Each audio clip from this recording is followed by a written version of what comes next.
살다 보면 예기치 않은 순간에 삶의 방향이 틀어질 때가 있다는 것을 저는 이른 평생을 넘기고 나서야 비로소 처절하게 깨닫게 되었습니다. 마치 잔잔한 호수 표면에 누군가 무심하게 커다란 돌멩이 하나를 던진 것처럼 제 고단하고 팍팍한 일상에도 어둡고 불길한 파문이 일기 시작했으니까요. 그 시작은 아주 사소하고도 눈에 띄지 않는 것이었습니다. 새벽 찬 공기를 혼자 힘겹게 가르며 먼저 저 세상으로 간 남편과 평생을 바쳐 일궈왔지만 이젠 파리만 날릴 정도로 손님 하나 없이 텅 비어가는 작은 과일 가게의 낡은 셔터 문을 힘겹게 열 때마다 목구멍 깊은 곳에서부터 터져 나오던 마른 기침, 그게 모든 불행의 시작이었죠. 콜록, 콜록. 처음에는 대수롭지 않게 그저 늙고 쇠잔해진 몸이 을에 부리는 변덕이려니 여겼습니다. 먼저 간 남편 생각이 날 때마다 속으로 중얼거렸죠. 영감, 당신이라도 있었으면 이까짓 기침쯤이야 하고 웃어넘겼을 텐데. 혼자 가게를 꾸려나가려니 몸도 마음도 예전 같지 않았습니다. 시장통의 매캐한 먼지 때문일 수도 있고요. 하지만 그 빌어먹을 기침은 한 달이 지나고 두 달이 다 되어가도 좀처럼 멎을 기미를 보이지 않았습니다. 밤이면 밤마다 식은땀에 내의가 축축이 젖어 한밤중에 몇 번씩이나 갈아입어야 하는 날이 늘어갔고 조금만 숨이 가빠도 가슴을 부여잡아야 했습니다. 예전 남편이 살아있을 적에 함께 새벽 도매시장이라도 나설 때면 제가 먼저 씩씩하게 앞장서서 영감, 뭘 그리 꿈을 대시오. 빨리빨리 따라오지 못하고 하고 큰 소리로 호통을 쳤을 텐데요. 이제는 혼자 그 새벽길을 나서는 것조차 숨이 턱까지 차오르고 다리가 후들거려 여간 버거운 일이 아니었습니다.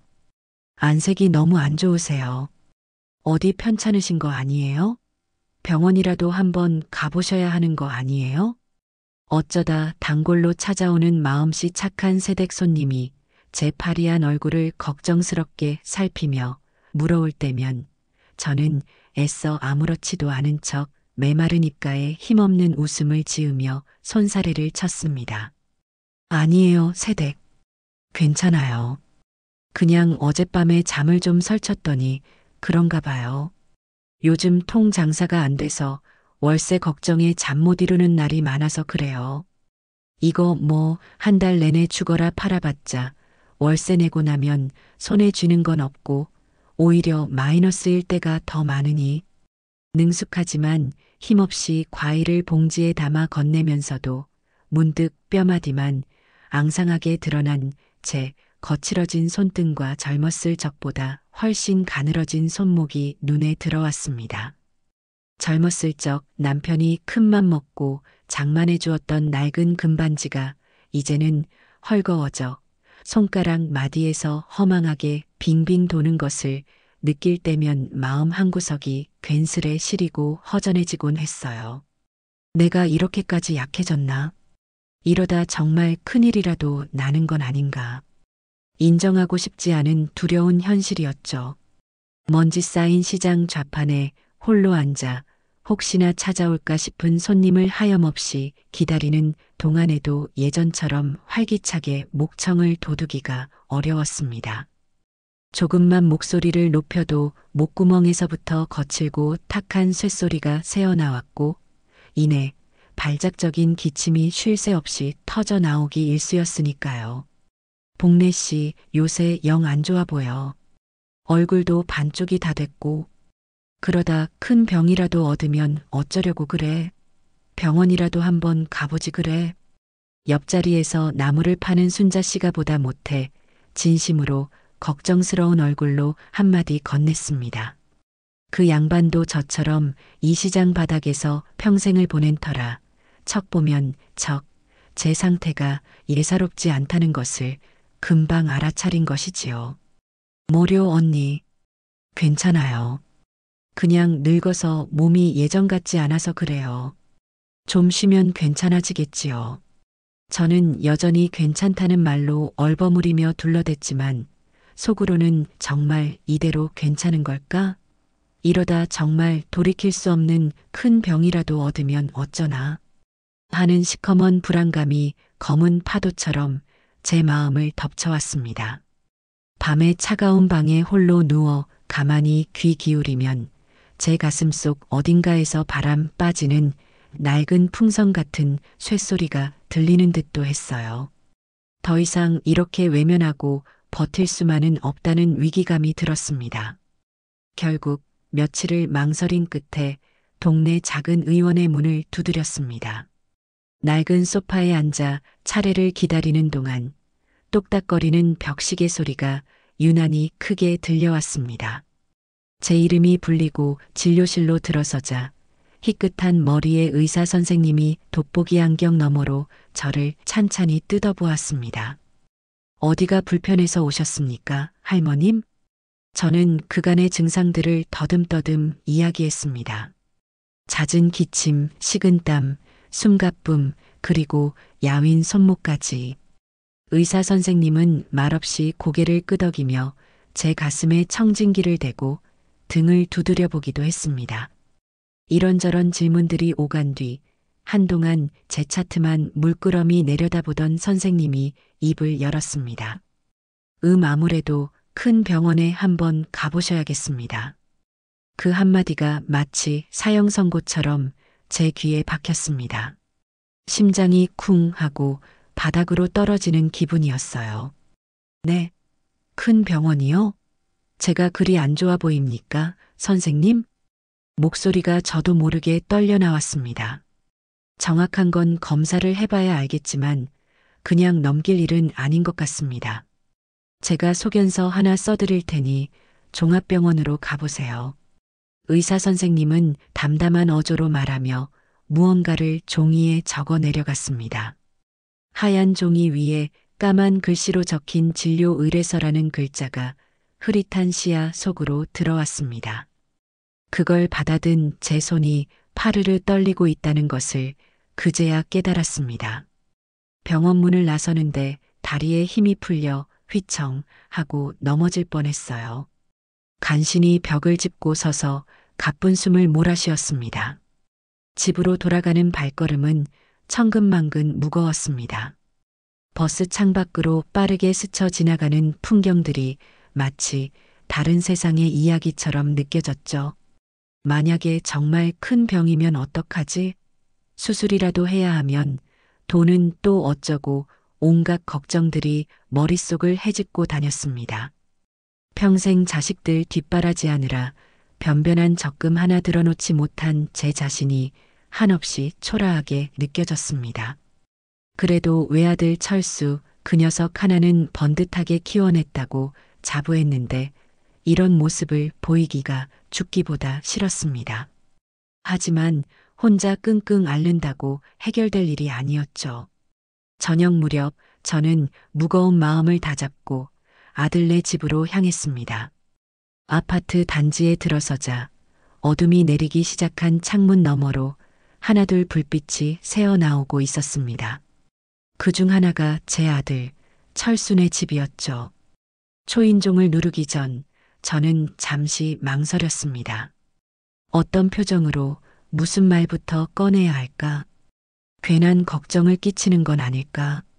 몇 번이나 심호흡을 한 후에야 겨우 손가락을 뻗어 벨을 눌렀습니다. 누구세요? 인터폰 너머로 들려오는 며느리 미영이의 목소리는 언제나처럼 조금은 날카로운 구석이 있었습니다. 나다 애미야. 어머니, 어쩐 일이세요, 이 시간에. 잠시 후 현관문이 열리고 익숙한 며느리의 얼굴이 나타났습니다. 반가운 기색이라고는 찾아볼 수 없는 무심한 표정이었죠. 늘 그랬습니다. 제가 찾아오면 용건부터 묻는 아이였어요. 거실 소파에는 아들 철수가 퇴근 후 편한 옷차림으로 앉아 텔레비전에서 눈을 떼지 않고 있었습니다. 왔어, 엄마. 저를 한번 쳐다보는가 싶더니 이내 다시 화면 속으로 시선을 돌리더군요. 마음 한구석이 싸늘해졌지만 애써 태어난 척 소파 한쪽에 걸터 앉았습니다. 저녁들은 먹었고? 네, 방금 먹었어요. 어머니는요? 며느리가 의례적으로 물었지만 더 이상 밥이 어떻고 하는 이야기를 길게 할 기분이 아니었습니다. 저는 가방에서 주섬주섬 아까 받은 소견서를 꺼냈습니다. 얘들아, 사실은 내가 몸이 좀 안 좋다. 제 말에 그제야 아들이 고개를 돌려 저를 바라보았습니다. 며느리도 조금은 놀란 듯한 표정이었고요. 저는 떨리는 손으로 소견서를 아들에게 건넸습니다. 오늘 동네 병원에 갔었는데 큰 병원에 한번 가보라고 하더구나. 소견서를 받아든 아들의 미간이 살짝 찌푸려졌습니다. 며느리는 제 옆으로 다가와 소견서를 함께 들여다보았죠. 짧은 침묵이 흘렀습니다. 거실의 텔레비전 소리만이 유일하게 정적을 깨고 있었어요. 별일 아니겠지, 엄마. 요즘 환절기라 다들 감기 몸살 달고 살잖아. 한참 만에 아들이 입을 열었습니다. 하지만 그 목소리에는 진심 어린 걱정보다는 귀찮은 일이 생길까봐 미리 선을 긋는 듯한 느낌이 묻어 있었습니다. 그래도 의사 선생님이 그냥 하는 말은 아닐 테니 검사는 받아봐야 하지 않겠어요? 너무 걱정 마세요, 어머님. 며느리가 옆에서 거들었지만 그 말투 역시 어딘지 모르게 건조하게 느껴졌습니다. 저는 그저 희미하게 웃으며 고개를 끄덕일 수밖에 없었습니다. 그들의 얼굴에서 제가 기대했던 따뜻한 위로나 걱정의 빛은 찾아보기 어려웠으니까요. 스산한 바람이 제 마음속을 한 차례 휩쓸고 지나가는 듯 했습니다. 어쩌면 저는 이미 그때부터 예감하고 있었는지도 모릅니다. 앞으로 제 앞에 놓인 길이 험난할 것이라는 것을요. 그리고 그 길 위에서 제가 기댈 수 있는 사람은 아무도 없을지도 모른다는 서글픈 예감을 말입니다. 아들 녀석 집에서 돌아온 며칠 동안 저는 깊은 수렁에 빠진 듯 멍한 상태로 시간을 보냈습니다. 밤에는 잠 못 이루고 뒤척였고 낮에는 넋 나간 사람처럼 창밖만 바라보곤 했어요. 혹시라도 그 못된 것들에게서 연락이라도 올까? 어머니, 저희가 생각이 짧았습니다. 어떻게든 병원비 마련해 볼 테니 너무 걱정 마세요. 하는 그야말로 드라마에나 나올 법한 대사를 기다렸는지도 모르겠습니다. 그러나 전화기는 얼음장처럼 차갑게 침묵을 지켰고 그 침묵은 시간이 흐를수록 더욱 무겁게 제 가슴을 짓눌렀습니다. 결국 저는 홀로 그 크고 낯선 대학병원의 문턱을 다시 넘어야 했지요. 종합병원이라는 곳은 올 때마다 사람을 주눅들게 만드는 특유의 분위기가 있었습니다. 수많은 환자와 보호자들이 저마다의 근심을 가득 안고 오가는 소란스러운 복도, 여기저기서 들려오는 분주한 발걸음 소리와 낯선 의료기계 소리들, 접수 창구에 쭈뼛거리며 소견서를 내밀고 제 이름이 불리기를 기다리는 동안에도 제 옆자리는 싸늘하게 비어 있었습니다. 다른 환자들은 아들이나 딸들이 살뜰히 챙기며 부축하거나 배우자가 걱정스러운 눈빛으로 손을 꼭 잡고 있는데 저는 그저 차가운 플라스틱 의자에 외롭게 홀로 앉아 순서를 기다릴 뿐이었습니다. 그 모습이 어찌나 처량하고 서럽던지 저도 모르게 고개가 푹 숙여졌습니다. 이런 제 처지를 그 인정머리 없는 아들 녀석과 며느리는 알기나 할까요? 설령 안다 한들 그들이 과연 눈곱만큼이라도 신경이나 쓸까 하는 생각에 가슴 한구석이 또다시 아려왔습니다. 각종 검사가 쉴 새 없이 이어졌습니다. 피를 뽑고 엑스레이 촬영실로 또 CT 촬영실로 이리저리 끌려다녔지요. 특히 동그랗고 커다란 기계 안으로 제 몸이 천천히 들어갈 때는 마치 관 속에 눕는 것처럼 섬뜩하고 불길한 기분이 들어 저도 모르게 두 눈을 질끈 감았습니다. 이러다 정말 큰 병이면 어떡하나. 먼저 간 영감도 없이 나 혼자 이걸 다 감당할 수 있을까? 온갖 부정적이고 불안한 생각들이 꼬리에 꼬리를 물고 머릿속을 헤집었습니다. 검사 결과가 나오기까지 기다리는 시간은 또 어찌나 길고 초조하던지요. 바짝 마른 입술만 자꾸 침으로 축였습니다. 드디어 제 이름이 불리고 다시 진료실 의사 앞에 섰습니다. 의사는 제 PET 사진을 커다란 모니터에 띄워놓고 이런저런 의학 용어들을 써가며 한참 동안 설명을 이어갔습니다. 솔직히 그 어려운 말들이 귀에 제대로 들어올 리 만무했지요. 다만 제 눈과 귀에 망치처럼 분명하게 박힌 것은 폐 오른쪽 윗부분에 작은 혹, 즉 결절이 보입니다라는 냉정한 말과 크기가 아직 작고 주변으로 퍼진 것 같지는 않아서 지금 수술로 제거하면 예후가 아주 좋을 것으로 예상됩니다. 다행히 초기에 발견하신 편입니다라는 그나마 한 줄기 희망처럼 들리는 권유였습니다. 초기라는 말에 잠시 안도의 한숨을 내쉬긴 했지만 수술이라는 단어가 주는 무게감은 실로 엄청나게 다가왔습니다. 수술 말씀이십니까? 그걸 꼭 해야만 하는 겁니까? 제 목소리가 가늘게 떨렸습니다. 네, 할머님. 현재로서는 수술적 절제가 가장 확실하고 효과적인 치료 방법입니다. 물론 다른 치료법도 고려해 볼 수는 있지만 완치를 생각하신다면 수술을 받으시는 것이 좋습니다. 너무 크게 걱정하지 않으셔도 됩니다. 요즘 의술이 워낙 발달해서 폐 부분 절제술은 비교적 안전한 수술에 속합니다. 의사는 저를 안심시키려는 듯 최대한 차분하고 부드러운 어조로 말했지만 제 머릿속은 이미 다른 걱정으로 하얗게 변해버린 뒤였습니다. 평생 병원 신세라고는 흔한 감기 몸살 외에는 져본 적 없는 제가 꼼짝없이 수술대에 올라야 한다니요. 저 선생님, 이런 말씀드리기 정말 면목 없습니다만 혹시 그 수술 비용이 대략 어느 정도나 나올까요? 가장 현실적이고도 절박한 질문, 그러나 입 밖으로 꺼내기가 참으로 무겁고 수치스러운 질문이었습니다.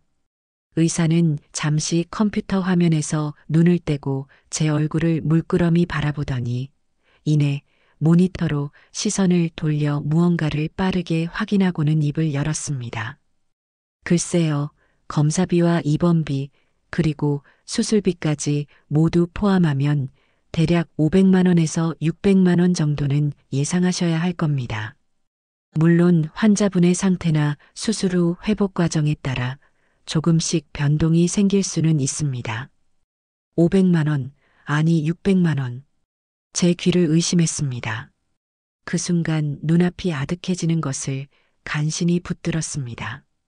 그 돈은 제 평생 만져볼 수 있을까 싶은 그야말로 천문학적인 거금이었습니다. 시장 바닥에서 과일 몇 상자 팔아 하루 벌어 하루 겨우 연명하는 저에게 그 돈은 마치 하늘의 별을 따는 것처럼 불가능하게 느껴졌습니다.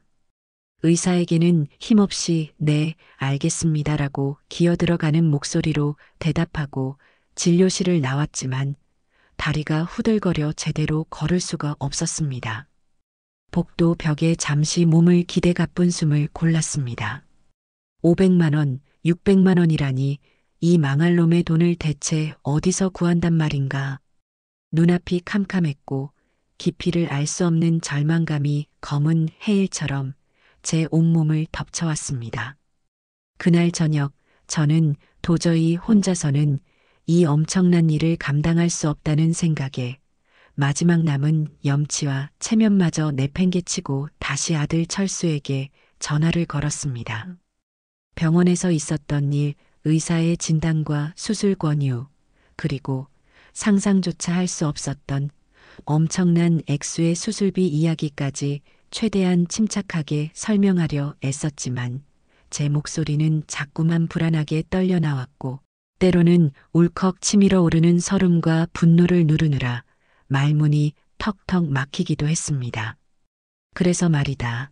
철수야, 정말 이런 말 하기조차 미안하고 면목 없다만 그 빌어먹을 수술비가 너무 커서 어미 혼자서는 도저히 감당할 수가 없구나.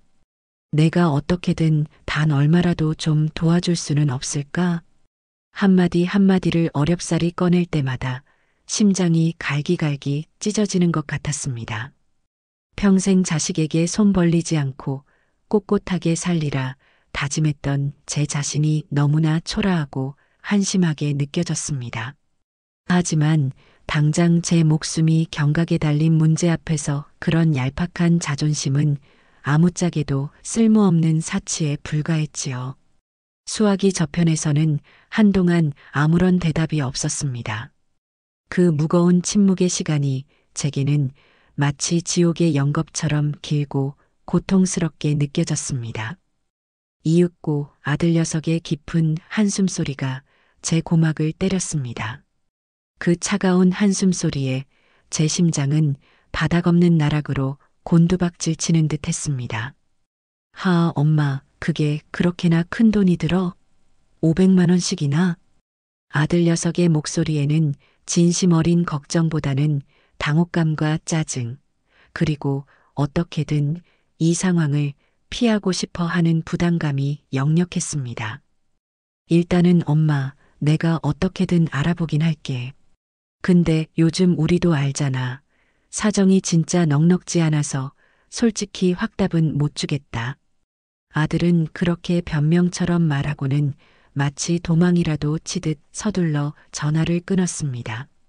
그 목소리에는 어떤 옹기나 어미에 대한 연민보다는 마치 귀찮고 성가신 짐을 떠안은 듯한 마지못한 기색만이 가득했습니다. 알아는 본다는 그 공허한 말에서 저는 일말의 희망을 찾기보다는 오히려 더욱 불길하고 암울한 예감을 강하게 느낄 수밖에 없었습니다.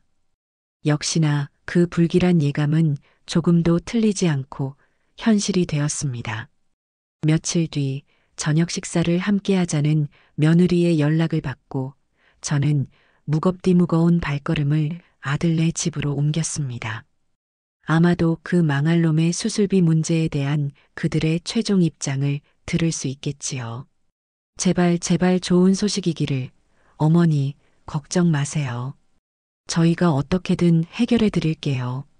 하는 그런 인간적인 말을 들을 수 있기를 얼마나 간절히 바랐는지 모릅니다. 하지만 현관문을 들어서는 순간부터 집안의 싸늘하게 감도는 냉랭한 공기에 제 마지막 기대마저 조금씩 사그라들었습니다. 식탁에는 평소보다 가짓수는 많았지만 어딘지 모르게 아무런 성의도 느껴지지 않는 저녁상이 차려져 있었습니다. 아들 녀석은 제 눈치를 살피며 밥알만 깨작거렸고 독사 같은 며느리는 평소보다 더욱 싸늘하고 굳은 표정으로 입을 꾹 다물고 앉아 있었죠. 어색하고 숨막히는 침묵 속에서 그들이 숟가락을 놀리는 소리만이 유난히 거슬리게 들려왔습니다.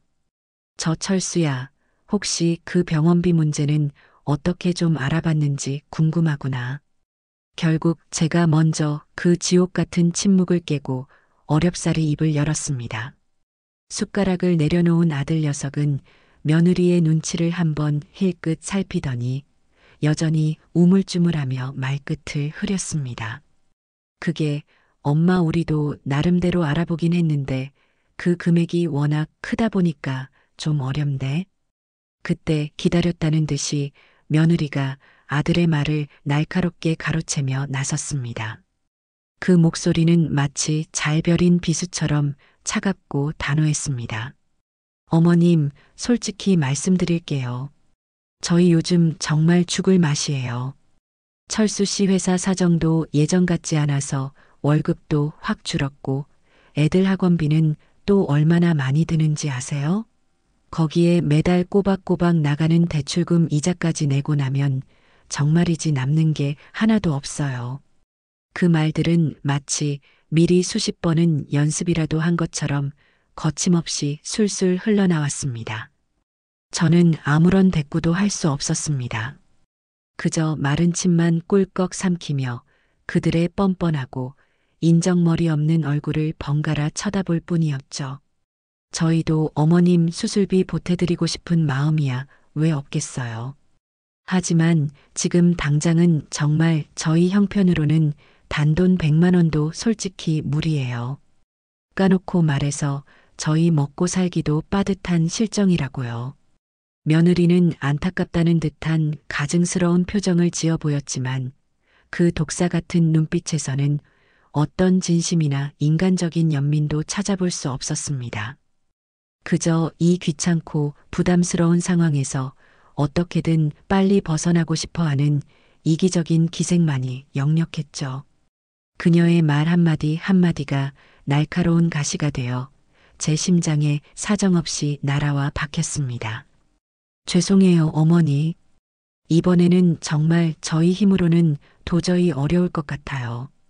어머니도 저희 사정 좀 이해해 주세요. 결국 아들 녀석의 입에서 나온 말은 피도 눈물도 없는 싸늘하고도 최종적인 거절이었습니다. 그 순간 제 가슴 한구석에서 간신히 붙들고 있던 마지막 한 줄기 희망의 불씨마저 차갑게 꺼져버리는 것을 똑똑히 느꼈습니다. 세상이 빙글빙글 도는 것 같았고 귀가 먹먹해지면서 주변의 모든 소리가 한순간에 멀어졌습니다. 자식이 무엇이기에 평생을 바쳐 사랑하고 헌신했건만 돌아오는 것은 이토록 차갑고 잔인하며 기정한 외면뿐이란 말인가. 깊이를 알 수 없는 절망감이 검은 파도처럼 세차게 밀려와 저를 순식간에 집어삼키는 듯 했습니다.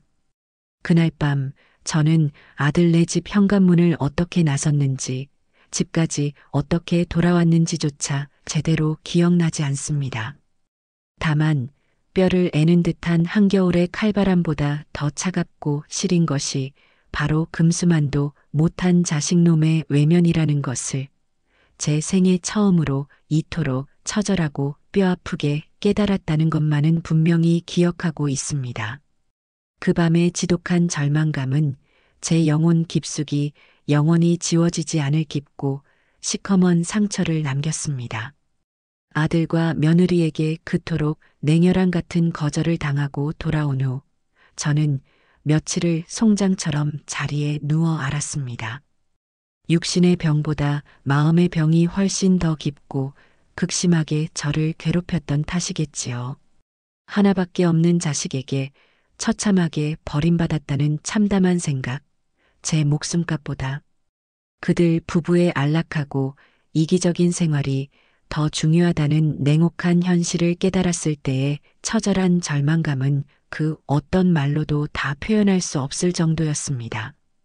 숨을 쉴 때마다 가슴 한구석이 날카로운 송곳으로 쑤시는 듯 격렬하게 아파왔고 밤에는 끔찍한 악몽에 시달리다 식은땀을 흥건히 흘리며 깨어나기 일쑤였습니다.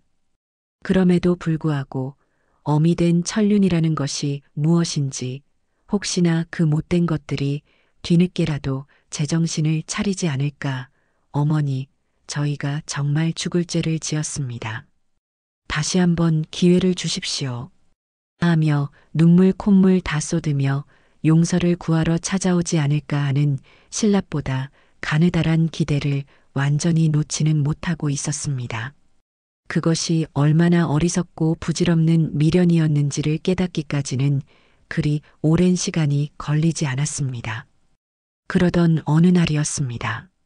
며칠을 거의 굶다시피 했더니 기운이 하나도 없어 몸을 제대로 가누기도 힘들었지만 이대로 방구석에 처박혀 끙끙 앓다가 죽을 수만은 없다는 생각에 억지로 몸을 일으켰습니다. 냉장고 문을 열어보니 먹을 만한 것이라고는 이미 시들어서 물러터지기 직전인 채소 몇 가지와 말라비틀어진 밥 한 덩이가 전부였습니다. 문득 그 잘난 아들네 냉장고는 늘 온갖 맛있는 음식들로 가득 차 있었던 기억이 떠올랐습니다. 그 빌어먹을 손주 녀석들이 좋아하는 반찬이라도 좀 만들어줄 요량으로 저는 천근만근 무거운 몸을 이끌고 다시 그 징글징글한 아들의 집으로 향했습니다.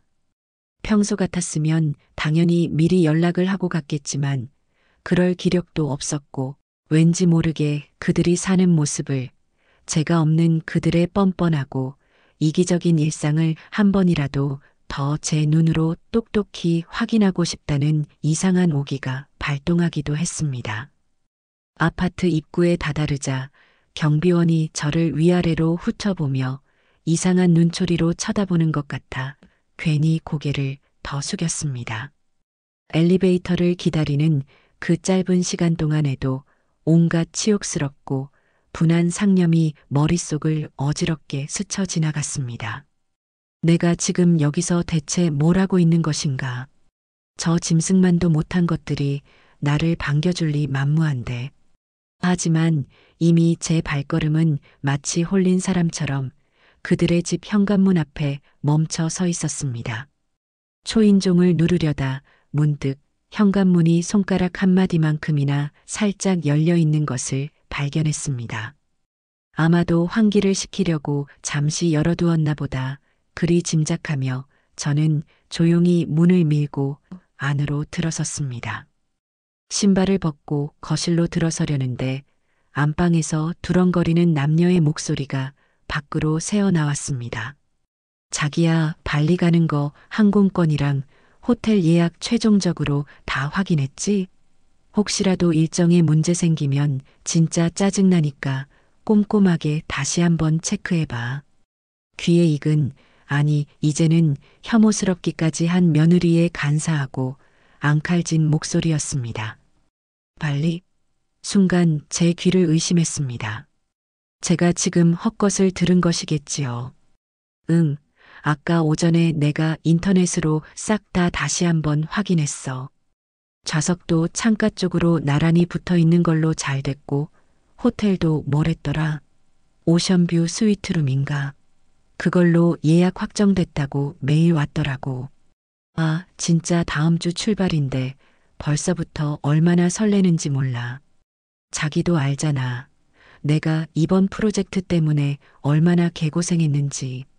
어머니 일은 좀 그렇긴 하지만 솔직히 우리도 이번에 제대로 힐링 좀 하고 와야 하지 않겠어? 자기도 그동안 회사에서 스트레스 엄청 받았잖아. 이어 들려온 아들의 나긋나긋하고도 쏙 편한 목소리에 저는 그 자리에 거대한 쇠망치로 뒤통수를 정통으로 얻어맞은 것처럼 얼어붙고 말았습니다. 발리 여행이라니요.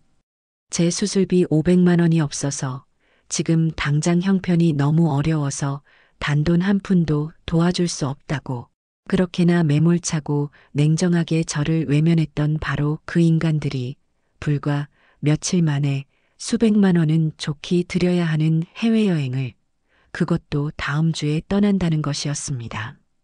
제 심장이 차갑게 식다 못해 산산조각 나서 바닥으로 곤두박질 치는 것 같았습니다.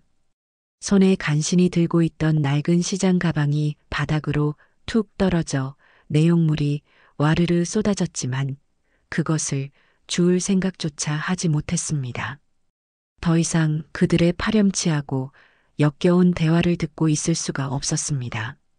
소리 없이 뒤돌아 나와 아파트 복도 차가운 시멘트 벽에 등을 기대고 주저앉아 터져 나오는 울음과 분노를 삼키느라 온몸을 부들부들 떨어야 했습니다. 배신감과 서러움이 뜨거운 용암처럼 속에서 부글부글 끓어올라 당장이라도 터져버릴 것 같았습니다. 내 아들이, 내 하나뿐인 아들이, 그리고 내가 며느리라고 애써 받아들였던 저 요물 같은 여자가 어찌 감히 제게 이럴 수 있단 말입니까? 차라리 처음부터 길에서 만남 모르는 생판 남남이었다면 이토록 가슴이 미어지고 갈기갈기 찢어지는 듯한 극심한 고통은 느끼지 않았을 겁니다. 그들은 제 마지막 남은 한 조각 희망마저 이렇게 잔인하고 무참하게 짓밟아버린 것이었습니다. 그의 겨울은 유난히도 혹독하고 길었습니다. 마치 제 절망적이고 암울한 마음을 그대로 고스란히 반영이라도 하듯 날씨는 매일같이 살을 애는 듯한 칼바람과 함께 지독한 추위를 몰고 왔죠. 설상가상으로 그 즈음 저희 집의 낡고 삐걱거리던 연탄 보일러가 그만 완전히 수명을 다하고 말았습니다. 새벽녘이면 방 안 공기가 마치 냉동 창고처럼 얼음장같이 차가워졌고 저는 솜이 다 빠져나가 홀쭉해진 얇은 이불을 몇 겹씩이나 뒤집어 쓰고도 밤새 추위에 사시나무 떨듯 오들오들 떨어야 했습니다. 아들에게 슬쩍 보일러가 고장났으니 좀 봐달라고 아니면 하다못해 사람이라도 좀 불러서 고쳐달라고 어렵게 이야기를 꺼내보았지만 돌아온 것은 엄마. 내가 그런 것까지 어떻게 일일이 다 신경 써? 사람 불러서 고치면 될 거 아냐. 나도 요즘 회사 일 때문에 정신없어 죽겠는데 그런데 신경 쓸 겨를이 어디 있다고 그래. 라는 무심하고도 신경질적인 대답뿐이었습니다. 며느리는 아예 보일러 이야기가 나오자마자 제 전화를 슬그머니 피하거나 핑계를 대며 받지 않기까지 했습니다. 그 짐승만도 못한 것들은 이미 따뜻한 남쪽 나라 발리에서의 달콤하고 호화로운 휴가를 꿈꾸며 신나게 짐을 꾸리고 있겠지요. 저는 낡고 오래된 전기장판 하나의 의지에 차디찬 골방에서 홀로 길고 긴 겨울밤을 외롭게 지새우며 뼛속까지 시리게 스며드는 지독한 한기와 사무치는 외로움에 몸서리쳐야 했습니다. 젊었을 적 아무리 가난하고 배가 고파도 굶는 것보다 더 서러운 것은 없다고 생각했었는데 이제 와서 처절하게 깨달으니 굶주림보다 더 견디기 힘든 것이 바로 이사를 애는 듯한 추위와 뼛속까지 파고드는 지독한 외로움이라는 것을 뼈저리게 알게 되었습니다. 며칠이 지난 어느 날 오후였습니다. 볼일이 있어 잠시 외출했다가 힘없이 집으로 돌아오는 길에 아파트 입구에서 옆집에 사는 젊은 새댁과 우연히 마주쳤습니다. 그녀는 평소에도 제게 이것저것 물어보며 살갑게 말을 걸어오곤 했는데 그날도 특유의 명랑하고 환한 얼굴로 제게 다가와 자신의 스마트폰 화면을 제 눈앞에 불쑥 내밀었습니다. 어머님, 이것 좀 보세요. 철수 아저씨네 가족 사진인데 지금 발리에서 완전 신나게 휴가 보내고 계신가 봐요. 와, 바다 색깔 좀 보세요. 완전 예술이에요, 예술. 너무 멋있다. 여기 보세요. 수영장에서 찍은 사진도 있는데 애들도 완전 물 만난 고기처럼 신났네요. 아, 진짜 너무너무 부러워요. 어머님도 같이 가시지 그러셨어요. 이렇게 좋은 데는 가족들하고 다 같이 가서 즐겨야 더 좋은 법인데 말이에요. 새댁의 해맑고 천진난만한 목소리가 제 귀에는 마치 날카롭고 섬뜩한 유리 조각처럼 사정없이 박혀들었습니다. 스마트폰 화면 속에는 눈부시게 쏟아지는 열대의 햇살 아래 에메랄드 빛으로 반짝이는 푸른 바다를 배경으로 세상에서 가장 행복하고 만족스러운 표정을 지으며 환하게 웃고 있는 아들. 내외와 금쪽 같은 손주 녀석들의 모습이 너무나도 선명하게 담겨 있었습니다. 값비싸 보이는 최신 유행의 명품 선글라스를 끼고 화려하고 이국적인 휴양지 옷차림을 한 그들의 모습은 차갑고 어두컴컴한 골방에서 죽음의 그림자와 씨름하며 하루하루를 힘겹게 버텨내고 있는 제 비참하고 초라한 현실과 너무나도 극명하게 대조적이었습니다. 그 행복에 겨워 어쩔 줄 몰라 하는 사진들을 멍하니 바라보는 순간 제 안에 간신히 버티고 서 있던 마지막 한 가닥 이성의 끝마저 와르르 무너져 내리는 것을 느꼈습니다. 저는 아무렇지도 않은 척 오히려 세상에서 가장 인자하고 너그러운 시어머니인 척 애써 얼굴에 거진 미소를 지으며 아이고 우리 아들 딸들이 나도 같이 가자고 그렇게나 성화를 부리면서 효도 관광 보내준다고 했는데 내가 요즘 통기력이 없고 몸이 안 좋아서 아쉽지만 못 갔지 뭐예요. 젊은 사람들끼리 오붓하게 신나게 놀다 오라고 했답니다. 하고 태어나고도 능글맞게 둘러댔지만 속으로는 이미 피눈물이 강물처럼 하염없이 흐르고 있었습니다. 제 생사가 오가는 이 절체절명의 위급하고도 절박한 순간에 그 천하의 몹쓸 것들은 제 고통과 절규는 아랑곳하지 않고 오직 자신들의 안락과 쾌락만을 찾아 저 멀리 떠나버린 것이었습니다. 화면 속 그들의 희희낙낙하는 환한 웃음소리가 마치 제 처절한 비명과 고통을 비웃고 조롱하는 것처럼 섬뜩하게 느껴졌습니다. 더 이상 그 어떤 헛되고 부질없는 기대도 미련도 가질 수 없었습니다. 그들은 이미 제 자식도 가족도 아니었습니다. 그저 제 인생에서 가장 크고 깊은 상처와 배신감을 안겨준 철저하고도 완벽한 타인, 아니 원수보다도 못한 짐승 같은 존재일 뿐이었습니다.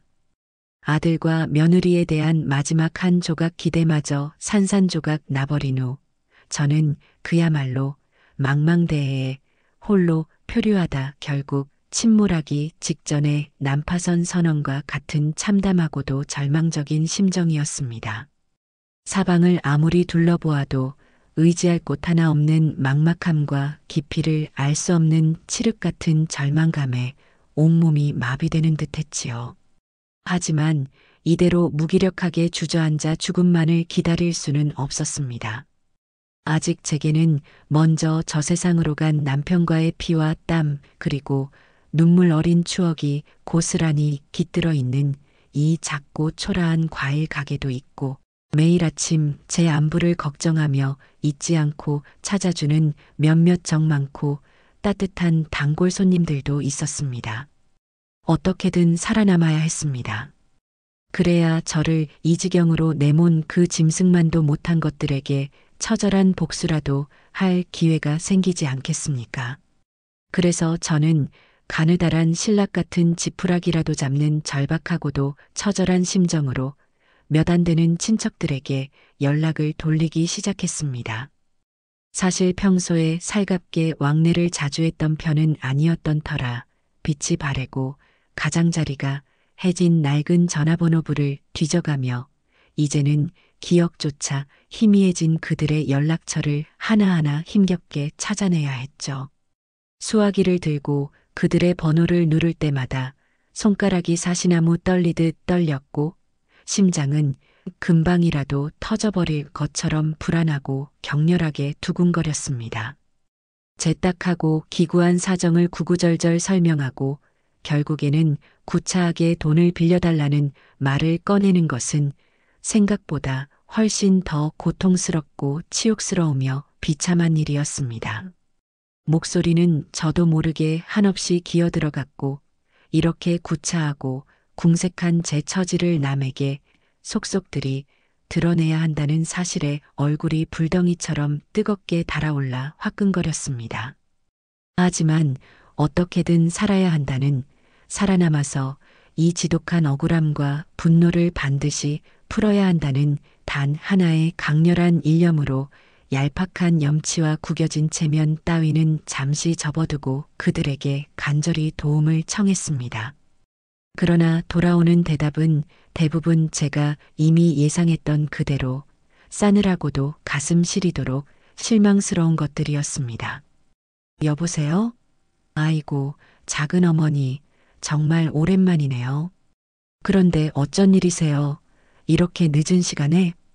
하나뿐인 조카 녀석에게 전화를 걸었더니 처음에는 마지못해 반가워하는 듯 했으나 제 용건을 듣고 나서는 금세 목소리가 차갑고 딱딱하게 변했습니다. 네, 수술비요? 아이고, 작은 어머니. 정말 안타깝고 딱하지만 저희도 요즘 경기가 너무 안 좋아서 가게 월세 내기도 빠듯해요. 죽을 맛이라니까요. 게다가 애들 둘 다 대학생이라 등록금이다 뭐다 해서 돈 들어갈 때가 한두 군데가 아니랍니다. 정말 죄송하지만 이번에는 저희도 어쩔 도리가 없네요. 힘내세요. 또 다른 먼 친척벌 되는 인간에게 연락했을 때는 이런 기가 막히고 피가 거꾸로 솟는 대답이 돌아왔습니다. 아주머니, 물론 사정은 딱하지만 그래도 아들인 철수 그 녀석이 멀쩡하게 버젓이 있는데 왜 저희 같은 남이나 다름없는 사람들한테까지 손을 벌리시는지 솔직히 잘 모르겠네요. 자식된 도리로 당연히 철수가 어머니 병원비를 책임져야 하는 것 아닙니까? 자기 배 아파 낳은 자식도 모른 채 하는 걸 저희 같은 사람들이 어떻게 감당하겠어요. 정말 딱하지만 어쩔 수 없는 노릇이네요. 아무튼 기운 내시고요.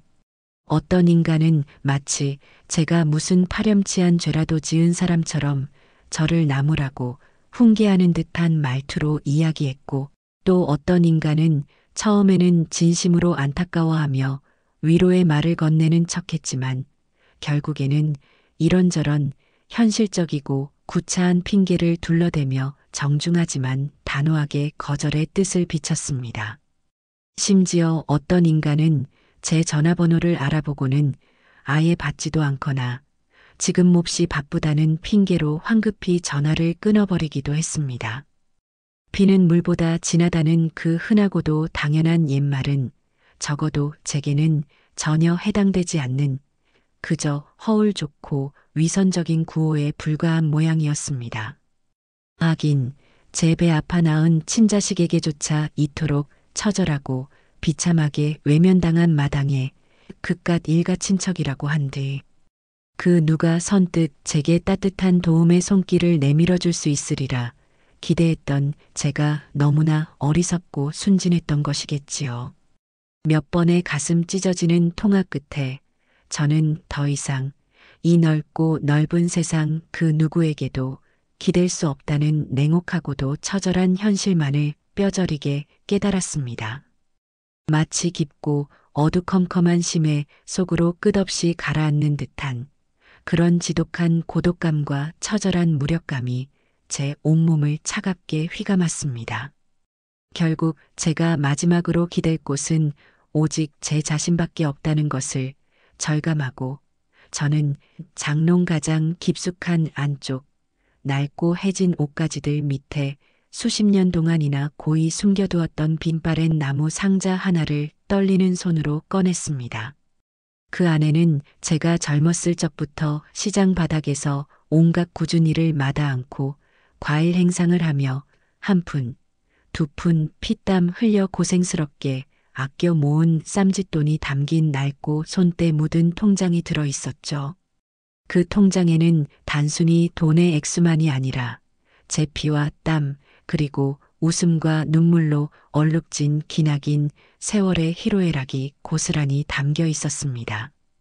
철부지 아들 대학 등록금 대느라 큰 돈을 한번 뭉텅 깨고 그 망할 녀석 장가갈 때 작은 전셋집이라도 얻는데 보태주느라 또 한 번 목돈이 쑥 빠져나갔지만 그래도 남은 것은 제 마지막 노후자금이라고 생각하며 얼마나 소중하고 애틋하게 간직해왔던 돈이었던가요?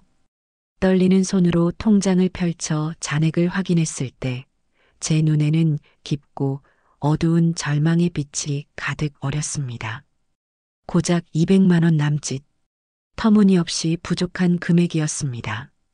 제 생명과도 같았던 수술비 500만 원, 아니 600만 원에는 그야말로 턱도 없이 모자라는 액수였지요.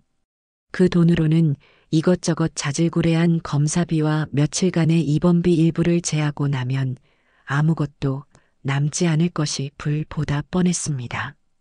저는 그 낡은 통장을 부둥켜 안고 한참 동안이나 망연자실하게 차가운 방바닥에 주저앉아 있었습니다. 평생을 남부끄럽지 않게 누구보다 정직하고 성실하게 악착같이 살아왔다고 자부했는데 정작 제 목숨 하나를 건사할 최소한의 돈조차 마련하지 못했다는 이 비참하고 초라한 현실이 너무나도 서럽고 분해서 도저히 견딜 수가 없었습니다. 며칠 뒤 예상했던 대로 대학병원 원무과에서 전화가 걸려왔습니다. 젊은 여직원의 아무런 감정도 실리지 않은 사무적이고도 명랑한 목소리가 수화기 너머로 또렷하게 들려왔습니다. 박복래 환자분 맞으시죠? 지난번에 검사 결과 들으시고 수술 일정 잡기로 하셨는데 혹시 언제가 괜찮으시겠어요? 담당 의사 선생님 스케줄 저희가 확인해서 최대한 빨리 날짜 잡아드릴게요.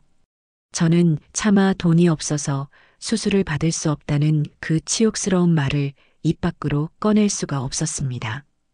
그것은 제 마지막 남은 한낱 자존심이자 이 야박한 세상에 대한 최소한의 저항이라고 생각했기 때문입니다.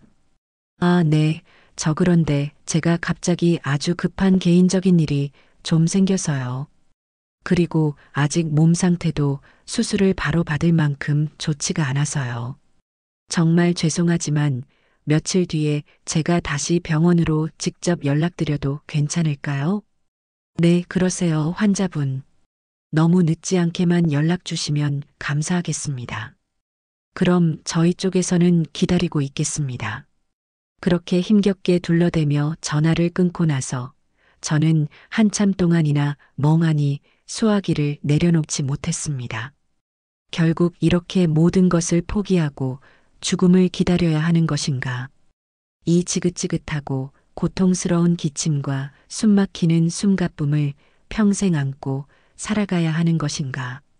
아니, 어쩌면 그 전에 차갑고 어두운 죽음이 먼저 저를 찾아와 낚아채 갈지도 모를 일이었습니다. 어두컴컴하고 냉기만 감도는 방 안에 홀로 웅크리고 앉아 있으니 지난 수십 년의 파란만장했던 세월들이 마치 낡은 흑백 활동 사진처럼 눈앞을 빠르게 스쳐 지나갔습니다. 갓난아기였던 철수 녀석을 등에 업고 눈보라치는 한겨울 시장길을 힘겹게 누비던 젊은 날의 제 모습, 밤늦도록 공장에서 고된 야간 근무를 마치고 돌아가 졸린 눈을 비비며 아들 녀석의 도시락 반찬을 정성껏 만들던 기억, 처음으로 떨리는 목소리로 엄마라고 저를 불렀을 때의 그 벅차고 황홀했던 감동과 기쁨, 그리고 어느새 훌쩍 자라 늠름한 청년이 된 아들의 손을 잡고 결혼식장에 함께 들어서던 날의 그 뿌듯함과 대견함까지, 그 모든 아름답고 소중했던 순간들이 너무나도 생생하게 떠오르며 제 가슴을 사정없이 후벼 파고 갈기갈기 찢어 놓았습니다. 내가 과연 무엇을 위해 이토록 치열하고 고단하며 서럽게 살아왔던가. 모든 것이 한낱 물거품처럼 허무하고 부질없게만 느껴졌습니다. 깊고 깊은 체념과 함께 쓰디쓴 눈물이 두 뺨 위로 하염없이 흘러내렸습니다. 어쩌면 이것이 신이 내게 내린 가혹하고 잔인한 운명인지도 모른다고 그렇게 스스로를 위로하고 체념하려 애썼지만 꺼져가는 생명의 희미한 불씨 앞에서 느껴지는 원초적인 공포와 처절한 절망은 쉬이 가시지 않았습니다. 온 세상이 잿빛 절망으로만 가득 차 보이던 어느 날 정말이지 한 줄기 따스한 햇살처럼 전혀 예기치 못한 도움이 제게 찾아왔습니다. 그날도 저는 아무런 기력 없이 텅 빈 과일 가게 한 구석, 먼지가 뽀얗게 쌓인 낡은 나무 의자에 멍하니 앉아 깊은 한숨만 토해내고 있었습니다. 이제 정말 모든 것을 체념하고 조용히 마지막을 준비해야 하는 것인가 하는 극단적이고도 비참한 생각마저 들던 바로 그 참이었죠. 그때 가게에 낡고 삐걱거리는 미닫이 문이 드르륵 하고 열리는 소리와 함께 누군가가 조심스럽게 안으로 들어섰습니다. 힘없이 고개를 들어보니 그곳에는 몇 년 전까지만 해도 바로 제 옆칸에서 함께 채소 장사를 하며 동고동락했던 순자 언니가 뜻밖에 서 있었습니다. 한동안 개인적인 사정으로 시장에 통 얼굴을 비추지 못했던 터라 정말이지 깜짝 놀라기도 하고 한편으로는 말로 다 할 수 없이 반갑고 또 반가웠습니다. 그녀의 주름진 얼굴에는 여전히 넉넉하고 푸근한 특유의 미소가 잔잔하게 걸려 있었습니다. 아이고 복래야, 이게 정말 얼마만이냐. 그동안 통 소식도 없고 해서 내가 속으로 얼마나 걱정하고 궁금해했는지 모른다. 그런데 내 얼굴이 왜 이렇게 말이 아니냐? 어디 안 좋은 일이라도 있었던 게야? 아니면 혹시 어디 편찮기라도 한 거고? 순자 언니는 제 곁으로 성큼성큼 다가와 먼지가 수북이 쌓인 의자를 자신의 옷소매로 대충 툭툭 털고는 털썩 주저앉으며 따뜻하고 투박한 손으로 제 앙상하게 마른 손을 덥석 잡았습니다. 그 따뜻한 온기와 변함없이 정겨운 목소리에 저는 저도 모르게 그동안 억지로 꾹꾹 눌러왔던 깊은 서름과 분노가 한꺼번에 북받쳐 올라 결국 참았던 눈물을 와르르 터뜨리고 말았습니다. 언니, 내가 정말 어찌해야 좋을지 모르겠어. 저는 마치 길 잃은 어린아이처럼 순자 언니의 주름진 손을 부둥켜 안고 한참을 서럽게 통곡했습니다. 제 꼴이 말이 아니었던지 언니는 아무것도 묻지 않고 그저 가만히 제 등을 말없이 토닥이며 함께 아파해 주었습니다. 한참을 그렇게 울고 나서야 저는 겨우 감정을 추스르고 그동안 제게 일어났던 그 기막히고 참담하며 억장이 무너지는 일들을 하나씩 아주 자세하게 털어놓기 시작했습니다. 몸에 이상을 느껴 병원에 갔던 일부터 시작해서 폐에 치명적인 혹이 발견되어 당장 수술을 받아야 한다는 청천벽력 같은 진단, 그리고 유일한 희망이라고 믿었던 금수만도 못한 아들과 그 요물 같은 며느리에게 수술비를 매몰차게 거절당하고 심지어 그들이 제 생사는 아랑곳하지 않고 파렴치하게 해외여행까지 다녀왔다는 그 배신감 넘치고 치가 떨리는 이야기까지. 제 이야기를 듣는 내내 순자 언니는 때로는 함께 안타까워하며 눈시울을 붉혔고 때로는 마치 자기 일이라도 되는 것처럼 의분을 참지 못하고 아들 내외를 향해 거침없고 살벌한 욕설을 속 시원하게 쏟아냈습니다. 세상에 그런 천하의 몹쓸 자식들이 다 있단 말이냐. 제 애미 목숨이 지금 경각에 달려 오늘 내일하며 사경을 헤매는데 그것도 모르쇠 하고 지들 좋다고 해외로 쳐놀러 싸돌아다녀. 그런 것들은 진짜 벼락을 맞아도 시원찮을 천하의 개만도 못한 놈들이야. 인간의 탈을 쓴 악마지, 악마. 순자 언니는 마치 자기 일이라도 되는 것처럼 길길이 뛰며 분노했습니다. 그 격하고도 진심 어린 반응에 저는 오히려 조금씩 마음의 위안을 받는 듯 했습니다.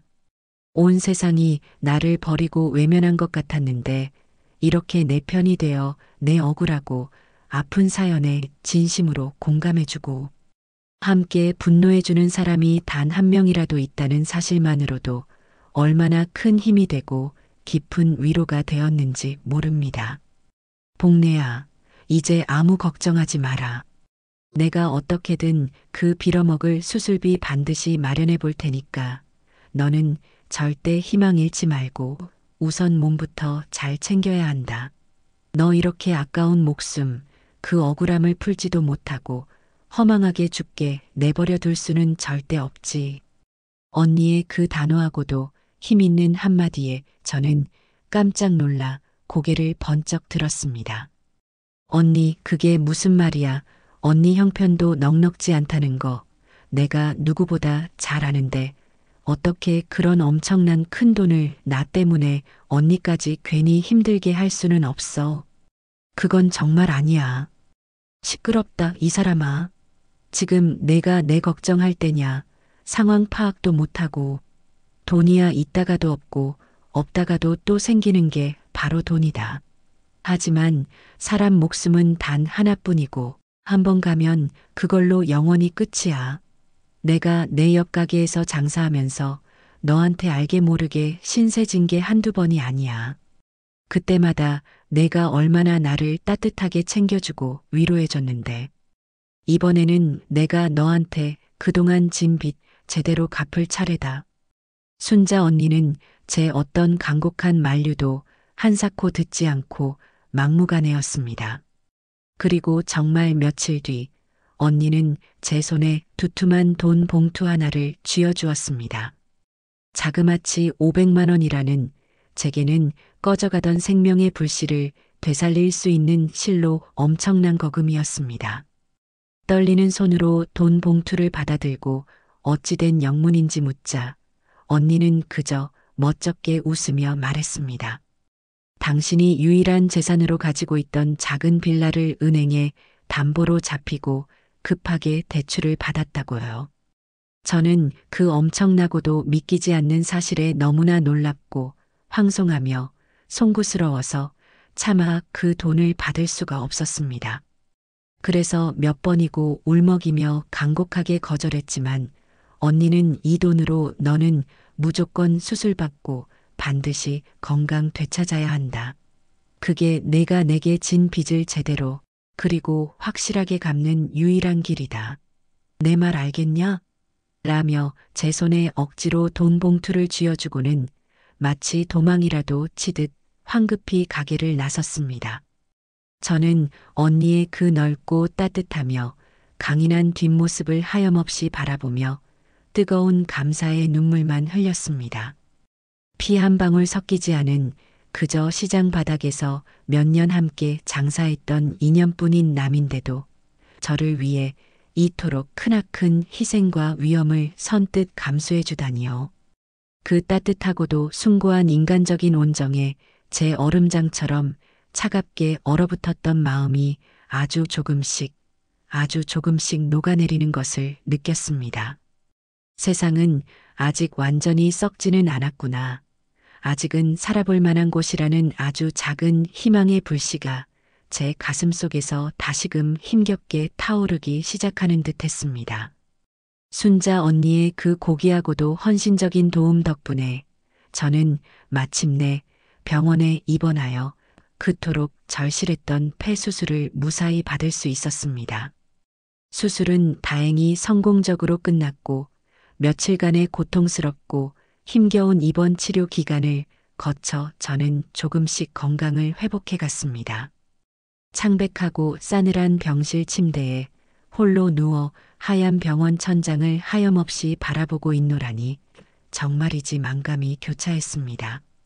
순자 언니에 대한 사무치는 고마움과 평생을 다 바쳐도 다 못 갚을 것 같은 깊은 미안함, 그리고 동시에 제 생명을 하찮은 헌신짝처럼 내팽개쳤던 철면피 아들과 그 악독한 며느리에 대한 영원히 지워지지 않을 깊은 배신감과 치솟는 격렬한 분노가 다시금 제 온 마음을 송두리째 사로잡았습니다. 내가 이대로 참고만 있지는 않을 것이다. 그들이 내게 안겨준 이 깊고도 깊은 상처와 참을 수 없는 고통을 언젠가는 반드시 그것도 몇 배로 처절하고 똑똑히 되돌려주고야 말겠다. 이전에는 그저 슬프고 억울하고 절망스럽기만 했다면 이제는 그 감정들, 밑바닥에서부터 차갑고도 강철처럼 단단한 분노와 함께 어떤 결연하고도 확고한 의지가 시뻘건 용암처럼 제 안에서 꿈틀거리며 솟아오르기 시작했습니다.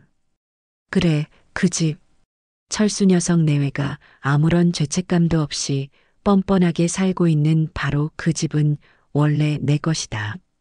먼저 세상을 떠난 남편과 내가 젊은 시절부터 평생 동안 시장 바닥에서 온갖 천대와 멸시를 다 받아가며 피땀 흘려 악착같이 모은 돈으로 장만한 우리의 유일하고도 소중한 재산이지. 그걸 철딱서니 없는 아들이 결혼할 때 마땅히 살 곳이 없다고 징징거리기에 늙은 어미 혼자 살기에는 집이 너무 크기도 하고 해서 딱한 마음에 인정 베풀어 잠시 살라고 내어준 것이었다. 그때까지만 해도 저는 언젠가 그 집을 다시 되찾아야겠다는 생각 같은 건 단 한 번도 해본 적이 없었습니다. 당연히 아들 부부가 대를 이어 계속 사는 것이라고 아주 막연하게 여겼으니까요. 하지만 이제는 아니었습니다. 그들은 더 이상 제 자식도 가족도 아니었고 제가 베푸는 그 어떤 인간적인 호의나 따뜻한 배려도 받을 자격이 전혀 없는 그저 파렴치하고 배은망덕한 배신자들일 뿐이었습니다. 병상에서 조금씩 기운을 차리고 힘겹게 몸을 움직일 수 있게 되면서 제 마음속의 결심은 더욱더 강철처럼 굳세고 단단해져 갔습니다. 퇴원하는 날 제가 가장 먼저 해야 할 일은 바로 그 집을 되찾고 그 뻔뻔하고 역겨운 인간들을 가차없이 내쫓는 것이라고. 그리고 그 집을 판 돈으로 천사 같은 순자 언니의 빚을 깨끗하게 갚고 남은 제 인생은 오롯이 나 자신만을 위해 나를 아끼고 사랑하며 당당하고 자유롭게 살 것이라고. 수술 자국이 조금씩 아물어갈수록 제 마음속에 차갑고도 날카로운 복수심과 새로운 삶에 대한 뜨겁고도 강렬한 의지는 더욱더 선명하고도 뚜렷하게 타올랐습니다. 그것은 제 고통스럽고 암울했던 과거와의 완전하고도 영원한 결별을 고하고 제 인생의 두 번째 새로운 막을 그 누구보다도 당당하고 힘차게 여는 아주 중요하고도 의미 있는 변곡점이 될 것이라는 강한 확신이 들었습니다. 제가 병원에서 퇴원하여 순자 언니의 따뜻하고도 살뜰한 간호를 받으며 골골대던 몸을 어느 정도 추스르고 있을 무렵이었습니다. 그동안 저를 짓눌렀던 극심한 육체적 고통은 수술 덕분에 상당히 가라앉았지만 마음속 깊은 곳에 응어리진 분노와 배신감은 오히려 날이 갈수록 더욱더 선명하고 날카롭게 제 존재를 잠식해 들어오고 있었습니다. 특히 아들과 며느리가 제 생사에는 눈곱만큼의 관심도 보이지 않고 자신들의 쾌락만을 위해 해외여행을 다녀왔다는 사실을 알게 된 이후로는 그들에 대한 일말의 미련이나 연민조차 완전히 사라져버렸습니다. 그들은 더 이상 제 자식도 가족도 아니었습니다. 그저 제 인생에서 가장 큰 상처와 치욕을 안겨준 용서받을 수 없는 원수일 뿐이었지요. 그러던 어느 주말 오후였습니다. 며칠 동안 방 안에만 틀어박혀 있었더니 몸도 마음도 너무 처지는 것 같아 순자 언니에게 잠시 바람이라도 쐬고 오겠다고 말하고는 무작정 집을 나섰습니다. 딱히 갈 곳이 있었던 것은 아니었지만 발길은 저도 모르게 그 징글징글한 아들 내외가 살고 있는 아파트로 향하고 있었습니다. 어쩌면 제 마음 한구석에는 아직도 그들에 대한 아주 작은, 정말 티끌만한 기대 같은 것이 남아 있었는지도 모르겠습니다. 혹은 그들의 뻔뻔하고 위선적인 작태를 제 눈으로 똑똑히 확인하고 제 안에 남은 마지막 미련한 조각까지 완전히 잘라내고 싶었던 것인지도 모르고요. 아파트 현관으로 들어서면서부터 심장이 거칠게 뛰기 시작했습니다. 엘리베이터 거울에 비친 제 모습은 병고와 마음고생으로 인해 형편없이 초췌하고 늙어 보였습니다.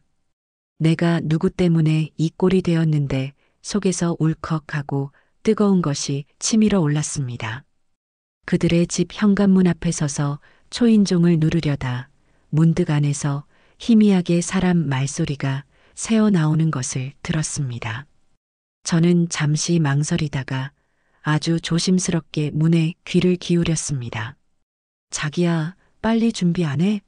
장모님 생신 선물로 산 그 비싼 화장품 세트랑 애들 옷 산 거, 쇼핑백 저기 잘 챙겨놨지?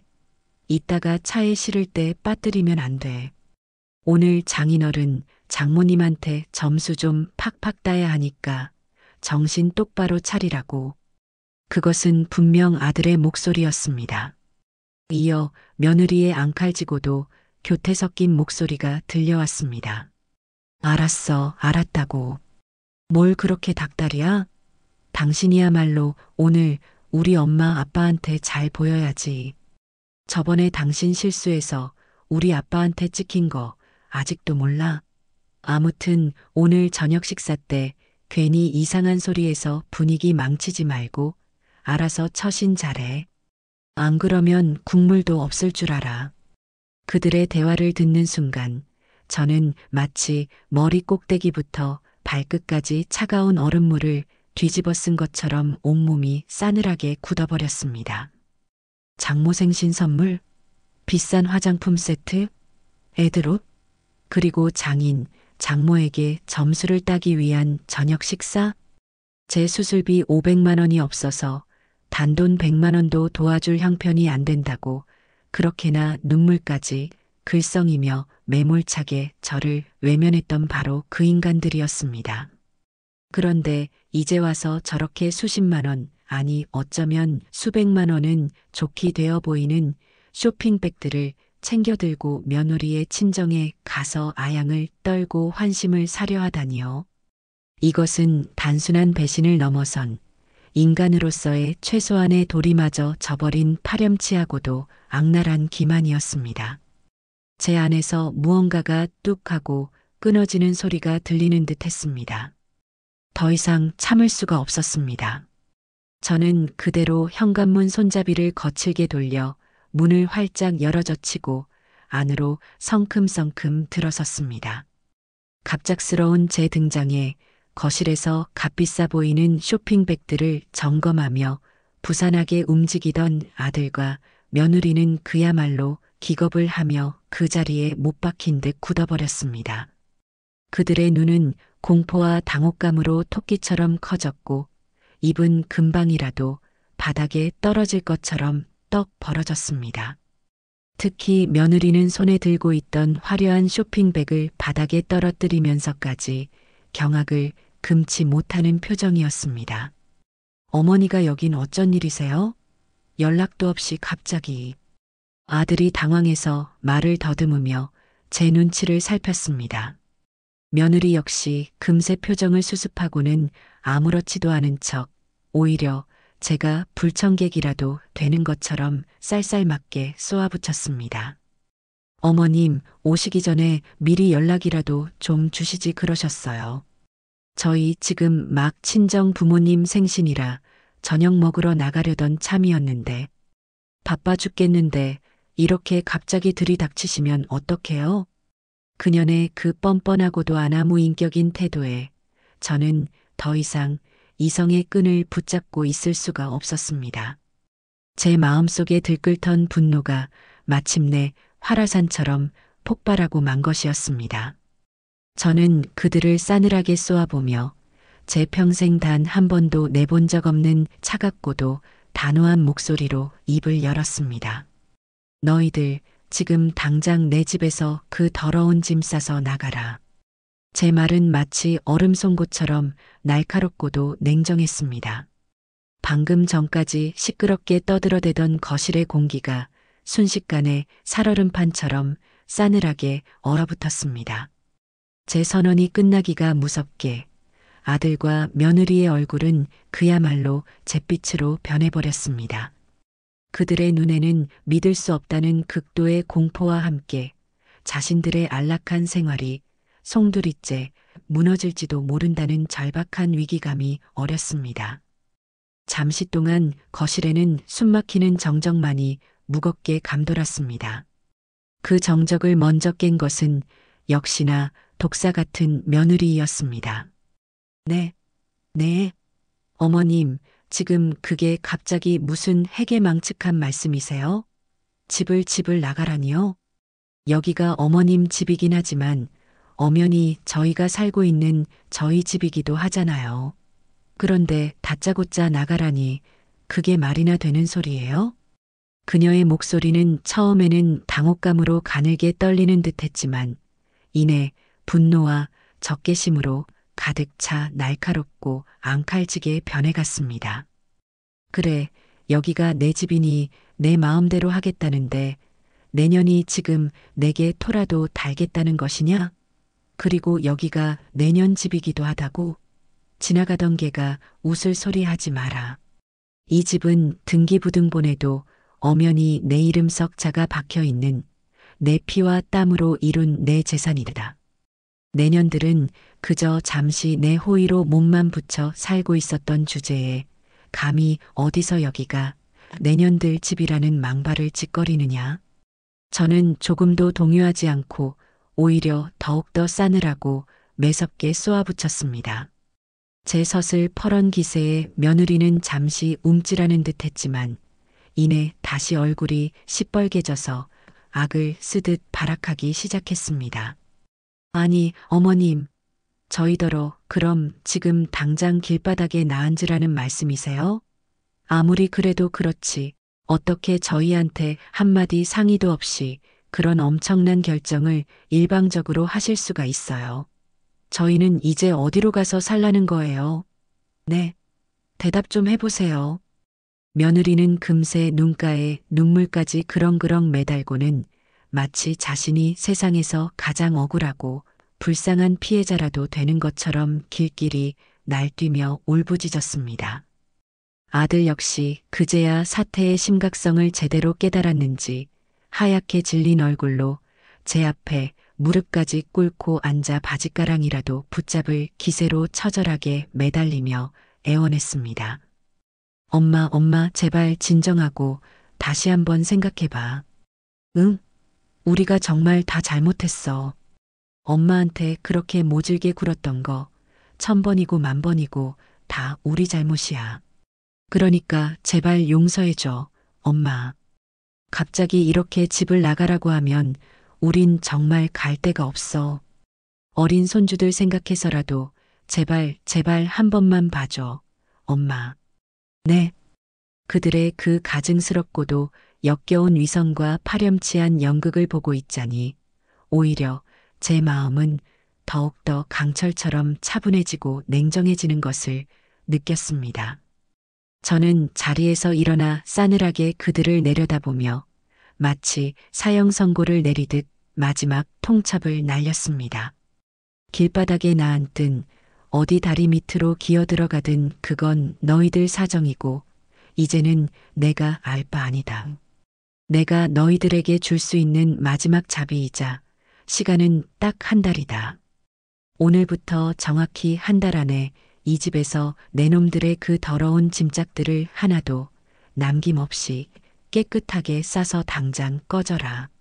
만약 그 한 달이라는 시간 안에 기어코 나가지 않고 버틴다면 그땐 내가 사람을 부르든 법을 동원하든 해서 내 놈들과 내 놈들의 그 하찮은 짐짝들을 모조리 길바닥에 내다버릴 줄 알아라.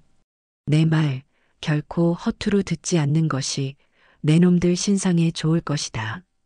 제 단호하고도 살기등등한 경고에 아들과 며느리는 그저 넋이 완전히 나가버린 사람처럼 멍하니 저를 바라볼 뿐 더 이상 아무런 말도 잇지 못했습니다.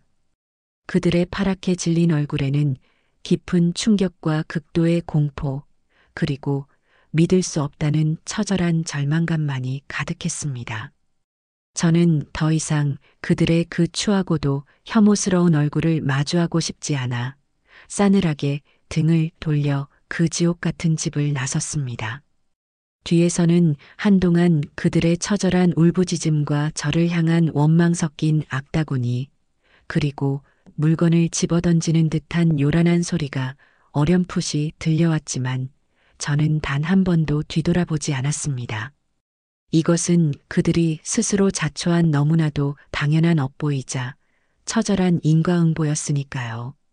그 순간 제 마음속에서는 뜨거운 눈물과 함께 어떤 형언할 수 없는 해방감이 동시에 솟구쳐 오르는 것을 느꼈습니다. 드디어 길고 길었던 악몽이 끝나고 새로운 시작이 다가오고 있음을 예감할 수 있었습니다.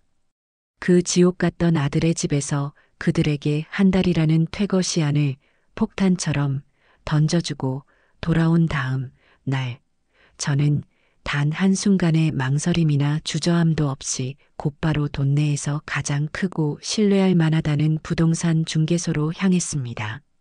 수십 년간 이 시장 바닥에서 잔뼈가 굵은 덕분에 익히 안면이 있던 복덕방 최 영감에게 저는 마치 미리 준비라도 해둔 사람처럼 단도직입적으로 핵심적인 용건부터 꺼냈습니다. 사장님, 제가 지금 아들 내외가 살고 있는 그 아파트 한 채를 아주 급하게 내놓으려고 하는데요. 다른 건 다 필요 없고 무조건 한 달 안에 이 집을 팔아주셔야 합니다. 시세보다 몇 푼 더 싸게 내놓더라도 아무 상관없으니 어떻게 해서든 최대한 빨리 좀 처분해 주십시오. 제게는 그게 지금 가장 중요합니다. 제 평소와는 다른 비장하기까지 한 단호하고도 확고한 태도에 최 영감은 잠시 놀란 듯 동그래진 눈으로 저를 한참이나 빤히 쳐다보았습니다. 아마도 제가 갑자기 무슨 큰돈이 급하게 필요하게 되었거나 아니면 아들네와 무슨 심각하고도 돌이킬 수 없는 불화라도 생긴 것으로 짐작했겠지요. 하지만 그는 더 이상 구체적으로 꼬치꼬치 캐묻거나 제 속사정을 파헤치려 들지 않고 그저 묵묵히 고개를 몇 번 끄덕이며 네, 할머님. 사정이 그러하시다면 제가 어떻게든 최대한 발빠르게 움직여서 한 달 안에 새 주인을 찾아보도록 최선을 다하겠습니다. 너무 걱정하지 마십시오라고 듬직하게 대답하며 제 집문서와 등기부등본 등 매각에 필요한 관련 서류들을 신중하게 받아들었습니다. 부동산 중개소의 육중한 유리문을 밀고 나서는데 이상하게도 마음이 그렇게 후련하고 가벼울 수가 없었습니다. 마치 오랫동안 제 어깨를 짓눌러왔던 거대한 바위덩어리가 한순간에 사라져버린 듯한 그런 해방감이었습니다. 드디어 제가 제 인생의 온전한 주도권을 되찾고 새로운 시작을 향한 의미 있는 첫걸음을 힘차게 내디뎠다는 생각에 가슴이 벅차오르기까지 했습니다. 그날 이후 예상했던 대로 아들은 거의 매일같이 아침 저녁을 가리지 않고 제게 전화를 걸어오거나 아니면 예고도 없이 불쑥 저희 집으로 찾아와 눈물 콧물을 질질 짜며 제 발목에 매달려 제 결정을 제발 철회해달라고 처절하게 애원했습니다. 그 모습은 실로 가관이었습니다. 한때는 제 앞에서 그렇게나 뻔뻔하고 거만하게 굴던 녀석이 이제는 마치 길바닥에 나뒹구는 상갓집 개처럼 비굴하고 처량하게 변해버린 것이었습니다. 엄마, 제발 집만은 팔지 마세요. 네, 저희가 정말 다 잘못했어요. 엄마한테 그렇게 못되게 굴고 속 썩였던 거 1000번이고 10,000번이고 다 저희가 죽을 죄를 지은 거예요. 그러니까 제발 용서해 주세요, 엄마. 그 집에서 쫓겨나면 저희 식구들은 정말 다 길바닥에 나앉아서 얼어 죽거나 굶어 죽어야 해요. 아직 어린 손주들, 그 불쌍한 애들 생각해서라도 제발 이번 한 번만 눈 딱 감고 봐주세요. 네. 엄마, 제발요. 녀석은 제 바짓가랑이라도 붙잡을 기세로 바닥에 납작 엎드려 눈물과 콧물을 다 쏟아내며 처절하게 애걸복걸했지만 제 마음은 이미 북극의 빙산보다 더 차갑고 단단하게 얼어붙어 버린 뒤였습니다. 그 어떤 동정심이나 연민도 남아있지 않았죠. 내 어미 목숨값 500만 원이 아까워서 그거 아껴서 해외로 쳐눌러 싸돌아다니고 내 장모 생일 선물 살 때는 언제고 이제 와서 내 놈들 살 길이 막막해지고 당장 길바닥에 나앉게 생기니 그제야 눈물이 나고 후회가 되더냐? 내 놈의 그 더럽고 역겨운 악어의 눈물에는 이제 조금도 동정심이나 연민 따위가 생기지 않는구나. 그리고 그 아직 어리고 불쌍하다는 손주들 운운하는 것도 참으로 가소롭고 위선적이기 짝이 없다. 내 놈들이 진정으로 그 아이들의 미래를 조금이라도 생각했다면 애초에 이 지경까지 오지도 않았을 것이고 이 어미에게 그런 패륜적인 짓을 저지르지도 않았을 것이다. 저는 싸늘하고도 경멸 어린 목소리로 그의 손을 매몰차게 뿌리치며 냉정하게 대꾸했습니다.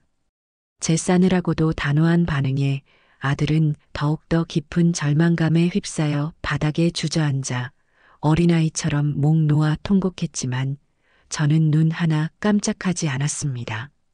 오히려 그 비참하고 초라한 몰골을 보니 속이 다 후련해지고 묵은 체증이 내려가는 것 같았습니다. 자업자득, 인과응보라는 말이 이토록 실감나게 다가온 적은 없었습니다. 한편 그 독사 같고 교활하기 짝이 없는 며느리는 아들과는 또 다른 아주 치밀하고도 계산적인 방식으로 제게 접근해 왔습니다. 처음에는 마치 자신이 세상에서 가장 억울하고 불쌍한 피해자라도 되는 것처럼 제 앞에서 눈물바람을 일으키며 동정심에 호소하더니 그것이 전혀 통하지 않는다는 것을 깨닫자 이번에는 아주 교활하고도 음흉하게 온갖 종류의 협박과 회유를 번갈아 시도하며 저를 흔들려 했습니다. 어머님, 정말 저희한테 이렇게까지 잔인하게 구실 거예요? 저희한테 이렇게까지 하시면 어머님도 앞으로 절대 마음 편하게 사실 수 없을 거예요. 제가 동네방네, 아니 온 세상에 다 소문내서 어머님 얼굴도 못 들고 다니게 만들어 드릴까요?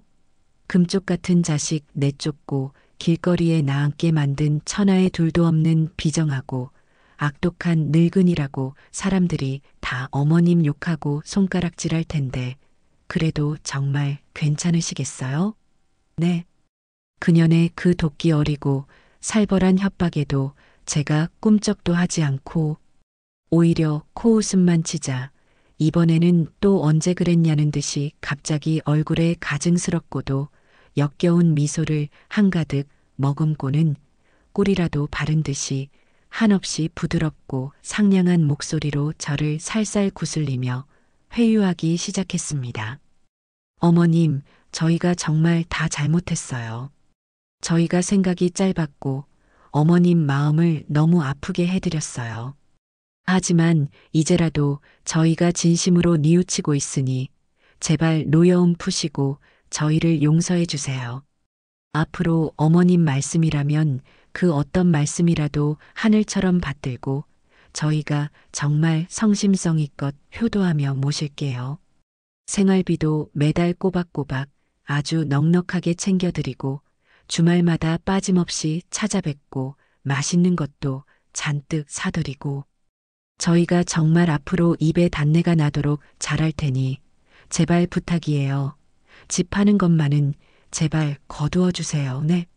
어머님, 딱 한 번만 저희를 믿어주세요. 그년의 그 얄팍하고도 유치하기 짝이 없는 수작을 가만히 듣고 있자니 실소가 터져 나오는 것을 간신히 참았습니다. 이미 제 앞에서 그 추악한 미천이란 미천은 다 드러내 보인 주제에 아직도 제가 그런 싸구려 가머니설과 악어의 눈물에 쉽게 넘어갈 것이라고 생각하다니 정말이지 구제불능의 어리석고도 가소로운 인간이었습니다. 이미 너무 늦었다. 너희들의 그 잘나고 번지르르하며 속이 뻔히 들여다보이는 값싼 효도, 이제는 내게 단 한 푼의 가치도 없고 조금도 필요 없다. 그리고 내가 이 동네방네 아니 온 세상에 소문이 파다하게 나든 사람들이 내 등 뒤에서 나를 향해 온갖 추악한 손가락질을 해대든 나는 이제 그런 것들에 조금도 신경 쓰지 않고 아무렇지도 않다. 아니, 오히려 그렇게라도 해서 너희들의 그 파렴치하고 배은망덕한 만행이 세상에 널리 알려진다면 나는 더 속이 시원할 것 같구나. 그러니 더 이상 그런 부질없고 헛된 수작 부릴 생각일랑 꿈도 꾸지 말고 어서 빨리 내 놈들 살 길이나 찾아보는 것이 내 놈들 신상에 그나마 이로울 것이다. 저는 그년의 말을 마치 날카로운 칼로 베어버리듯 차갑고 단호하게 잘라버렸습니다. 제 확고하고도 흔들림 없는 태도에 며느리는 결국 참았던 분을 이기지 못하고 길길이 날뛰며 악을 쓰고 울부짖었지만 그것이 제게는 마치 멀리서 들려오는 시끄러운 모기 소리처럼 하찮고도 무의미하게만 느껴졌습니다.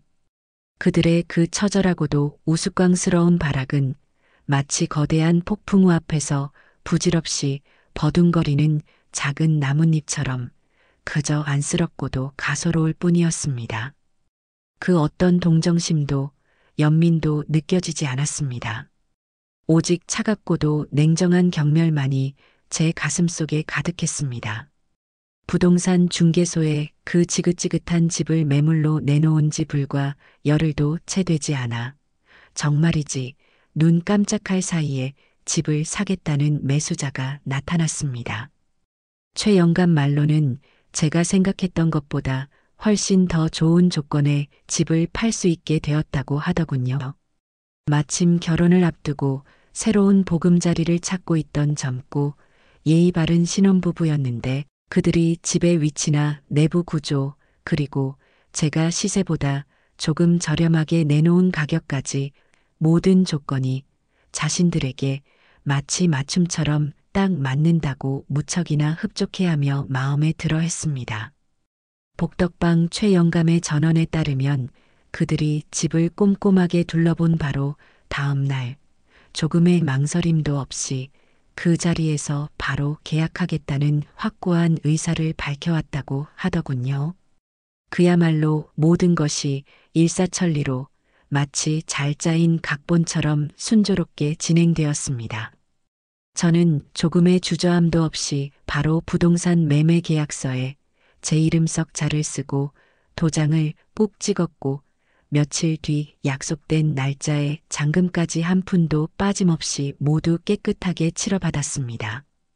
제 명의로 된 통장에 이전과는 비교할 수 없을 만큼 두둑한 액수가 찍힌 것을 제 두 눈으로 직접 확인하는 그 순간, 지난 몇 달간, 아니 몇 년간 제 가슴을 무겁게 짓눌러왔던 거대한 바위덩어리가 한순간에 산산조각 나며 사라지는 듯한 엄청난 해방감과 희열을 느꼈습니다. 아주 오랜만에, 정말이지 아주 오랜만에 제 얼굴에 진심에서 우러나오는 환하고도 시원한 미소가 떠올랐습니다. 이것은 제게 단순히 돈의 액수를 넘어선 그 이상의 의미를 지니는 것이었습니다. 이것은 제 억울하고 고통스러웠던 과거에 대한 정당하고도 통쾌한 보상이자 앞으로 제가 살아갈 빛나는 새로운 삶을 향한 소중한 희망의 씨앗이었습니다. 마침내 아들 내외가 그 집에서 짐을 빼서 나가기로 약속한 마지막 날, 그 운명의 날이 밝았습니다. 그날 아침 일찍부터 저는 일부러 그 아파트 단지 근처를 찾아가 그들이 이삿짐을 싸서 나가는 그 처량하고도 비참한 모습을 멀찍이서 숨어 하나하나 똑똑히 지켜보았습니다. 이삿짐 센터에서 나온 인부 대여섯 명이 땀을 뻘뻘 흘리며 분주하게 가구와 이런저런 잡동사니 상자들을 커다란 트럭에 쉴 새 없이 실어 나르고 있었고 아들과 며느리는 마치 나라라도 잃은 망국의 백성처럼 넋이 나가고 얼이 빠진 표정으로 그 모든 광경을 그저 멍하니 넋 놓고 지켜보고만 있었습니다. 그들의 파리하게 질린 얼굴에는 온갖 수심과 처절한 원망 그리고 모든 것을 다 잃어버린 자의 깊고 깊은 절망감이 복잡하게 뒤섞여 있었습니다.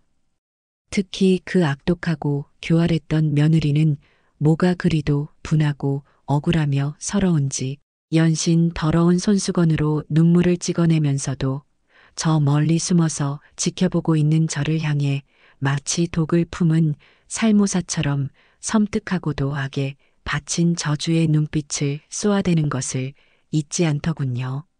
하지만 저는 그들의 그 한심하고도 비참하기 짝이 없는 몰골을 보면서도 눈 하나 깜짝하지 않았습니다. 아니, 오히려 마음 한구석에서는 어떤 형언할 수 없는 묘한 통쾌함과 함께 이것이야말로 바로 하늘의 준엄한 심판이고 정의로운 인과응보다. 너희들이 스스로 자초한 너무나도 당연한 결과일 뿐이다. 라는 싸늘하고도 냉정한 생각만이 머릿속을 가득 채우며 맴돌았습니다. 모든 짐이 마침내 트럭에 다 실리고 그들이 마지막으로 한 번 더 정든 집을 돌아본 뒤 천근만근 무거운 발걸음으로 힘없이 트럭에 올라타는 그 순간까지 저는 그 모든 과정을 단 하나도 놓치지 않고 제 두 눈과 가슴에 똑똑히 새겨 넣었습니다.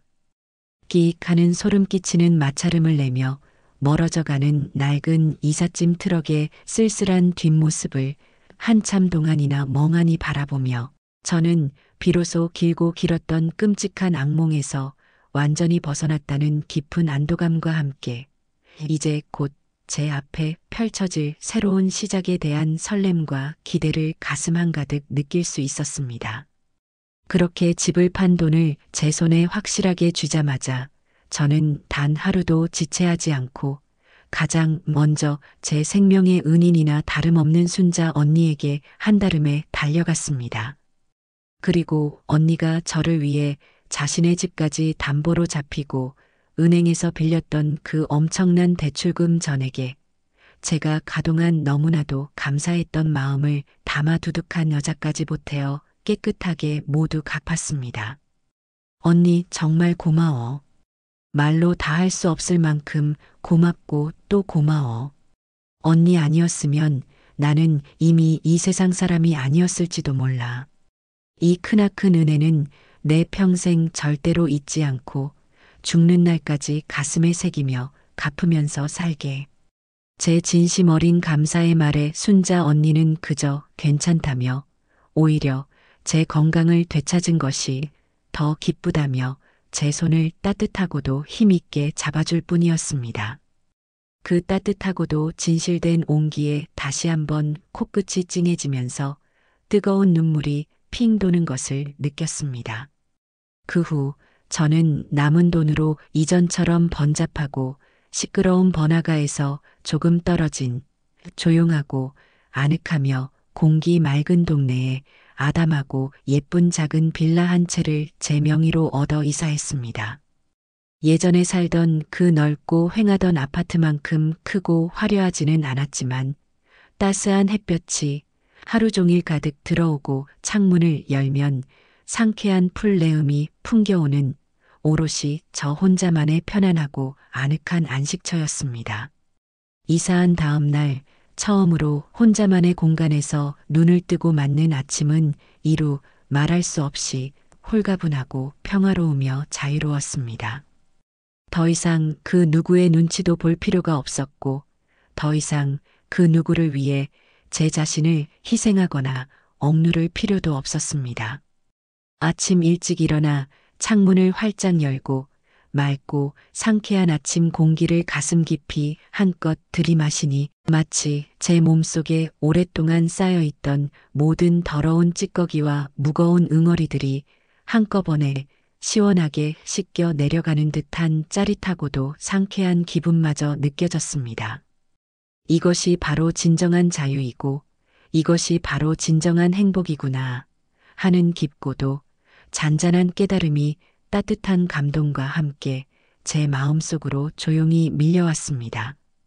저는 이 새로운 보금자리에서 완전히 새로운 마음가짐으로 제 인생에 빛나는 제2막을 힘차게 시작할 준비를 차근차근 그리고 설레는 마음으로 해나가기 시작했습니다. 제가 그 천하의 몹쓸 아들 내외를 그들이 살던 집에서 가차없이 내쫓고 그 집을 팔아버렸다는 충격적인 이야기는 제가 예상했던 것보다 훨씬 더 빠른 속도로 마치 들불처럼 삽시간에 친척들과 동네 사람들 사이에 쫙 퍼져나갔습니다.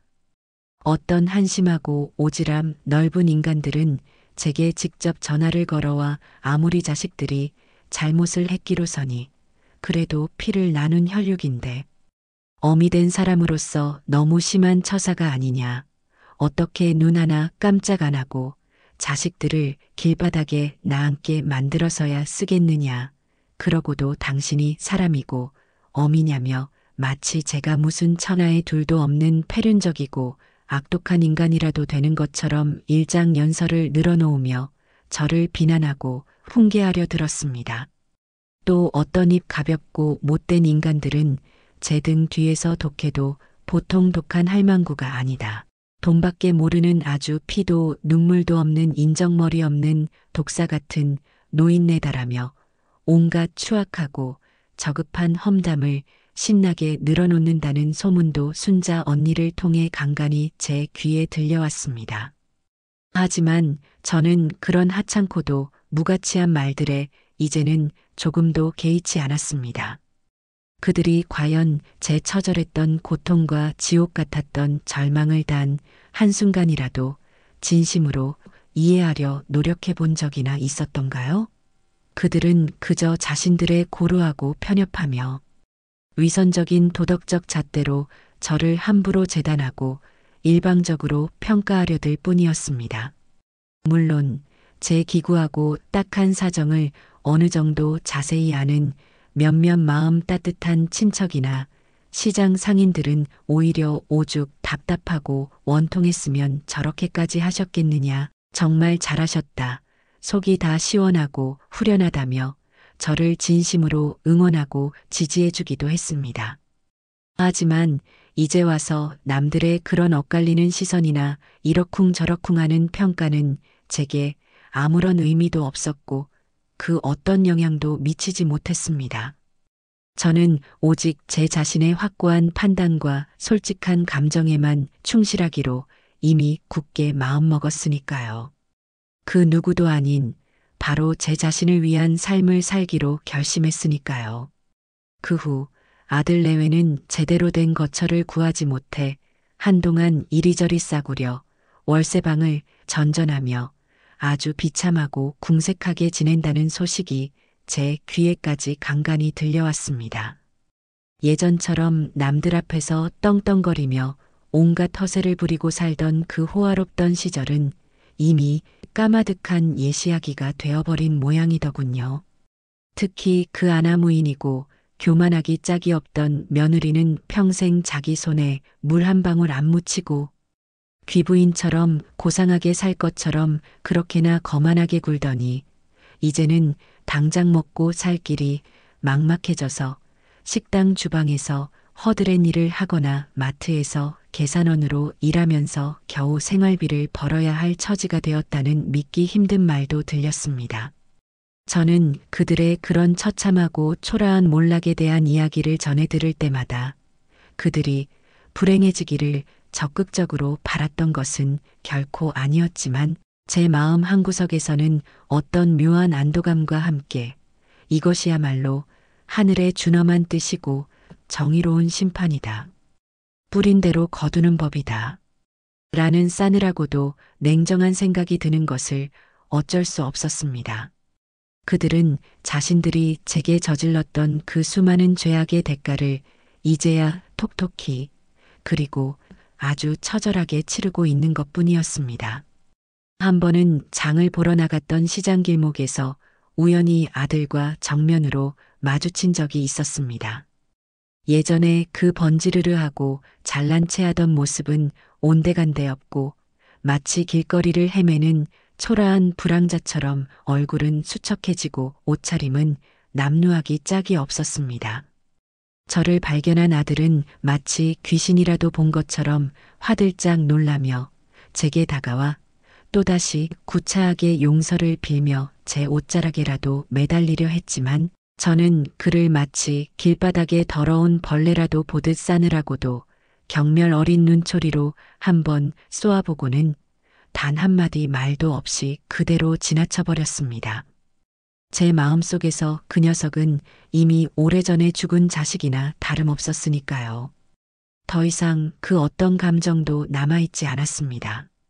그러던 어느 깊은 밤 제가 사는 빌라 현관문 앞에서 술에 잔뜩 취해 인사불성이 된 아들이 찾아와 한바탕 추악한 행패를 부린 적이 있었습니다. 그 녀석은 굳게 닫힌 현관문을 미친 듯이 두들기고 발로 걷어차며 고래고래 소리를 질러댔습니다. 엄마, 엄마, 문 좀 열어줘.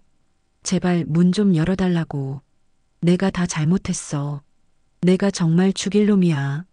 천하의 불효자식이야. 그러니까 제발 제발 한 번만 용서해줘. 엄마, 엄마. 이 녀석은 마치 실성한 사람처럼 닫힌 문을 부서져라 두들기며 울부짖었고 심지어 문 앞에 주저앉아 어린아이처럼 엉엉 소리 내어 흐느끼기도 했습니다. 그 처절하고도 한심하며 구역질 나는 울음소리가 밤의 깊은 정적을 무참히 깨고 조용한 동네 전체에 소름 끼치도록 울려 퍼지는 듯 했습니다. 이웃 주민들이 놀라서 창문을 열고 내다보는 소리까지 들려왔지만 저는 끝내 차가운 현관문을 열어주지 않았습니다. 이미 엎질러진 물이었고 산산조각 나버린 유리 그릇과도 같았습니다. 한번 깊이 금이 가버린 신뢰와 매정하게 끊어진 인연은 결코 예전처럼 완벽하게 회복될 수 없다는 것을 저는 지난 세월의 경험을 통해 너무나도 잘 알고 있었으니까요. 저는 그저 두꺼운 커튼 뒤에 숨어 녀석이 술기운에 지쳐서 제풀에 나가떨어져 돌아갈 때까지 숨죽여 조용히 기다릴 뿐이었습니다. 한참을 그렇게 울고불고 난리를 치던 아들은 결국 기운이 다 빠졌는지 아니면 술기운에 정신을 잃었는지 한동안 잠잠해지더니 이내 비틀거리는 걸음으로 어둠 속으로 힘없이 사라졌습니다. 그날 이후로 아들은 2번 다시 제 집 문턱을 넘는 것은 고사하고 제 근처에도 얼씬거리지 못했습니다. 우리의 모자 관계는 그렇게 완전히 그리고 영원히 끝나버린 것이었습니다. 물론 아주 가끔씩 정말 아주 가끔씩 그 녀석이 아직 때묻지 않고 해맑았던 어린 시절의 귀여운 모습이 문득 떠올라 가슴 한구석이 바늘로 찌르는 듯 아릿하게 저려올 때도 있었지만 그럴 때마다 저는 더욱더 마음을 독하게 다잡곤 했습니다. 값싼 동정심은 제게 사치일 뿐이었고 용서라는 것은 그 짐승만도 못한 것들에게 제가 줄 수 있는 가장 쓸모없고 어리석은 선물이었으니까요. 저는 결코 그들을 용서하지 않을 것이고 또한 잊지도 않을 것이었습니다. 그 지긋지긋하고 끔찍했던 아들 내외와의 악연을 제 손으로 완전히 끊어내고 햇살 가득한 아늑한 세보금자리에서 온전히 저만을 위한 생활을 시작한 후 제 삶에는 마치 마법처럼 놀랍고도 경이로운 변화들이 하나둘씩 찾아오기 시작했습니다. 가장 큰 변화는 그 무엇보다도 제 건강이 이전과는 비교할 수 없을 만큼 눈에 띄게 좋아졌다는 것이었습니다. 그렇게나 오랫동안 밤낮 없이 저를 괴롭히던 지긋지긋하고 고통스러운 기침도 이제는 거의 완벽하게 멎었고 밤이면 식은땀에 흠뻑 젖어 잠을 설치거나 악몽에 시달리는 일도 마법처럼 깨끗이 사라졌습니다. 아마도 그동안 제 온몸과 마음을 무겁게 짓눌러왔던 엄청난 정신적 스트레스와 참기 힘든 마음고생에서 완전히 벗어난 덕분이겠지요. 아침 일찍 일어나면 개운한 몸으로 동네 뒷산 약수터까지 상쾌한 공기를 마시며 가볍게 산책을 다녀오고 오후에는 따스한 햇볕이 가득 들어오는 아늑한 거실 창가에 편안히 앉아 향긋한 차를 마시며 잔잔한 음악을 듣거나 예전에는 엄두도 내지 못했던 뜨개질을 하거나 혹은 두꺼운 역사책을 읽으며 소일했습니다. 예전에는 오로지 자식들 뒷바라지와 가게 일에 치여단 한순간도 제 자신을 위해 온전히 시간을 내본 적이 없었는데 이제야 비로소 그 누구의 방해도 받지 않고 오롯이 저만을 위한 여유롭고 평화로우며 풍요로운 시간을 마음껏 누릴 수 있게 된 것이었습니다. 그러던 중 제 유일한 말벗이자 은인인 순자 언니의 적극적인 권유와 도움으로 동네 구청에서 운영하는 노인들을 위한 여러 가지 유익하고 재미있는 사회복지 프로그램에 참여하게 되었습니다. 처음에는 모든 것이 낯설고 어색해서 망설여졌지만 용기를 내어 흥겨운 노래 교실과 아름다운 민화 가리기 교실에 등록했지요.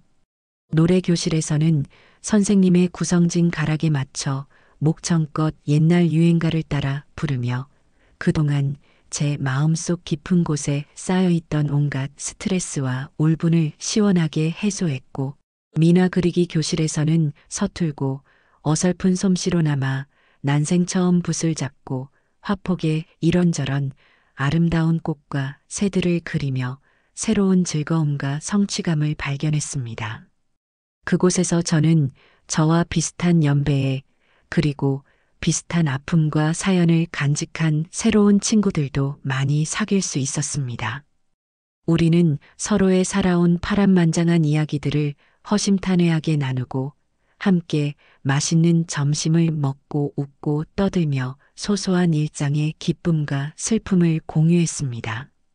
그 시간들이 제게는 더없이 소중하고 값지며 따뜻한 위로가 되었습니다. 이전에는 미처 깨닫지 못했거나 아니면 너무나 바쁘고 힘든 현실에 치여 잊고 지냈던 삶의 작고 소박한 기쁨들을 하나씩 아주 천천히 되찾아가는 기분이었습니다. 마치 오랫동안 잃어버렸던 제 인생의 중요한 조각들을 하나씩 맞춰나가는 것처럼 말이지요. 제 인생의 등불과도 같은 순자 언니와는 그 후로 더욱더 피를 나눈 친자매 이상으로 끈끈하고 각별한 사이가 되었습니다. 우리는 서로를 진심으로 아끼고 걱정하며 기쁜 일은 함께 나누어 기쁨을 배가시키고 슬픈 일은 함께 나누어 슬픔을 반으로 줄이며 서로에게 든든한 의지가 되어 주었습니다. 시간이 날 때마다 함께 손을 잡고 정겨운 재래시장 구경을 가서 맛있는 길거리 군것질거리를 사 먹으며 소녀처럼 웃기도 하고 화창한 날씨 좋은 날에는 도시락을 싸들고 아름다운 꽃들이 만발한 근교로 함께 나들이를 가서 즐거운 시간을 보내기도 했습니다. 때로는 서로의 집에 오붓하게 마주 앉아 밤이 깊어가는 줄도 모르고 향긋한 차를 마시며 이런저런 세상 돌아가는 이야기와 함께 지난날의 아쉬웠던 회포를 풀기도 했고요. 순자 언니는 제게 단순한 친구나 이웃을 넘어 제 인생의 가장 든든한 동반자이자 버팀목이었으며 제 생명을 구해준 고귀한 은인이었습니다. 믿었던 혈육으로 맺어진 자식에게서는 그토록 처절하고도 끔찍한 배신감과 환멸을 맛보았지만 전혀 피 한 방울 섞이지 않은 생판남이었던 타인에게서는 이토록 깊고 따뜻하며 진실된 우정과 인간적인 사랑을 느낄 수 있다는 사실이 때로는 아이러니하게 느껴지면서도 한편으로는 제게 커다란 위안과 감동을 안겨주었습니다. 진정한 가족이란 반드시 피로 맺어져야만 하는 것은 아니라는 것을, 진정한 인간적인 유대란 혈연을 초월할 수 있다는 것을 저는 순자 언니와의 관계를 통해 새삼 가슴 깊이 깨닫게 된 것이지요. 어느 날 문득 텔레비전에서 아름다운 국내 여행지를 소개하는 프로그램을 보다가 평생 자식들 뒷바라지와 먹고 사는 문제에만 매달려 제대로 된 여행 한번 가보지 못하고 늙어버린 제 자신이 너무나 안쓰럽고 처량하다는 생각이 들었습니다. 그래서 이번에는 정말 큰 맘을 먹고 집을 팔고 남은 돈의 아주 작은 일부를 떼어 평소 꿈속에서나마 꼭 한번 가보고 싶었던 쪽빛 바다가 아름다운 남쪽의 어느 한적한 바닷가 마을로 며칠간 오롯이 혼자만의 특별한 여행을 떠났습니다. 설레는 마음으로 기차에 몸을 싣고 창밖으로 빠르게 스쳐 지나가는 낯선 풍경들을 하염없이 바라보며 저는 지난 수십 년간의 제 고단하고도 파란만장했던 삶을 조용히 되돌아보았습니다. 그리고 마침내 눈앞에 시리도록 푸른 남의 바다와 드넓고 깨끗한 은빛 백사장이 꿈처럼 펼쳐졌을 때 저는 저도 모르게 어린아이처럼 기쁨의 탄성을 터뜨렸습니다. 시원하고 상쾌한 바닷바람을 온몸으로 맞으며 끝없이 펼쳐진 해변을 하염없이 걷기도 하고 싱싱하고 맛있는 해산물 요리를 맛보며 입안 가득 행복을 느끼고 조용하고 평화로운 작은 어촌 마을의 소박한 정취에 흠뻑 빠져들기도 했습니다. 그 모든 순간들이 제게는 마치 꿈결처럼 아름답고 평화로우며 자유롭게만 느껴졌습니다. 특히 칠흑 같은 밤바다의 검푸른 물결 위로 은가루처럼 쏟아져 내리는 하얀 달빛을 하염없이 바라보고 있노라니 가동한 제 마음속 가장 깊은 곳에 무겁게 응어리져 있던 모든 슬픔과 분노 그리고 지울 수 없는 아픔들이 마치 봄눈 녹듯이 스르르 사라져버리는 듯한 신비롭고도 황홀한 경험을 했습니다. 짧았지만 강렬했던 여행에서 돌아온 후 저는 한결 가볍고 편안해진 마음과 함께 앞으로 제게 주어진 새로운 삶을 더욱더 긍정적이고 활기차게 살아갈 수 있는 새로운 에너지와 용기를 얻을 수 있었습니다. 이것이 바로 진정한 나를 위한 삶이구나. 이것이 바로 내가 그토록 갈망했던 진정한 행복이구나 하는 깊고도 잔잔한 깨달음이 따뜻한 감동과 함께 제 마음속으로 조용히 밀려왔습니다.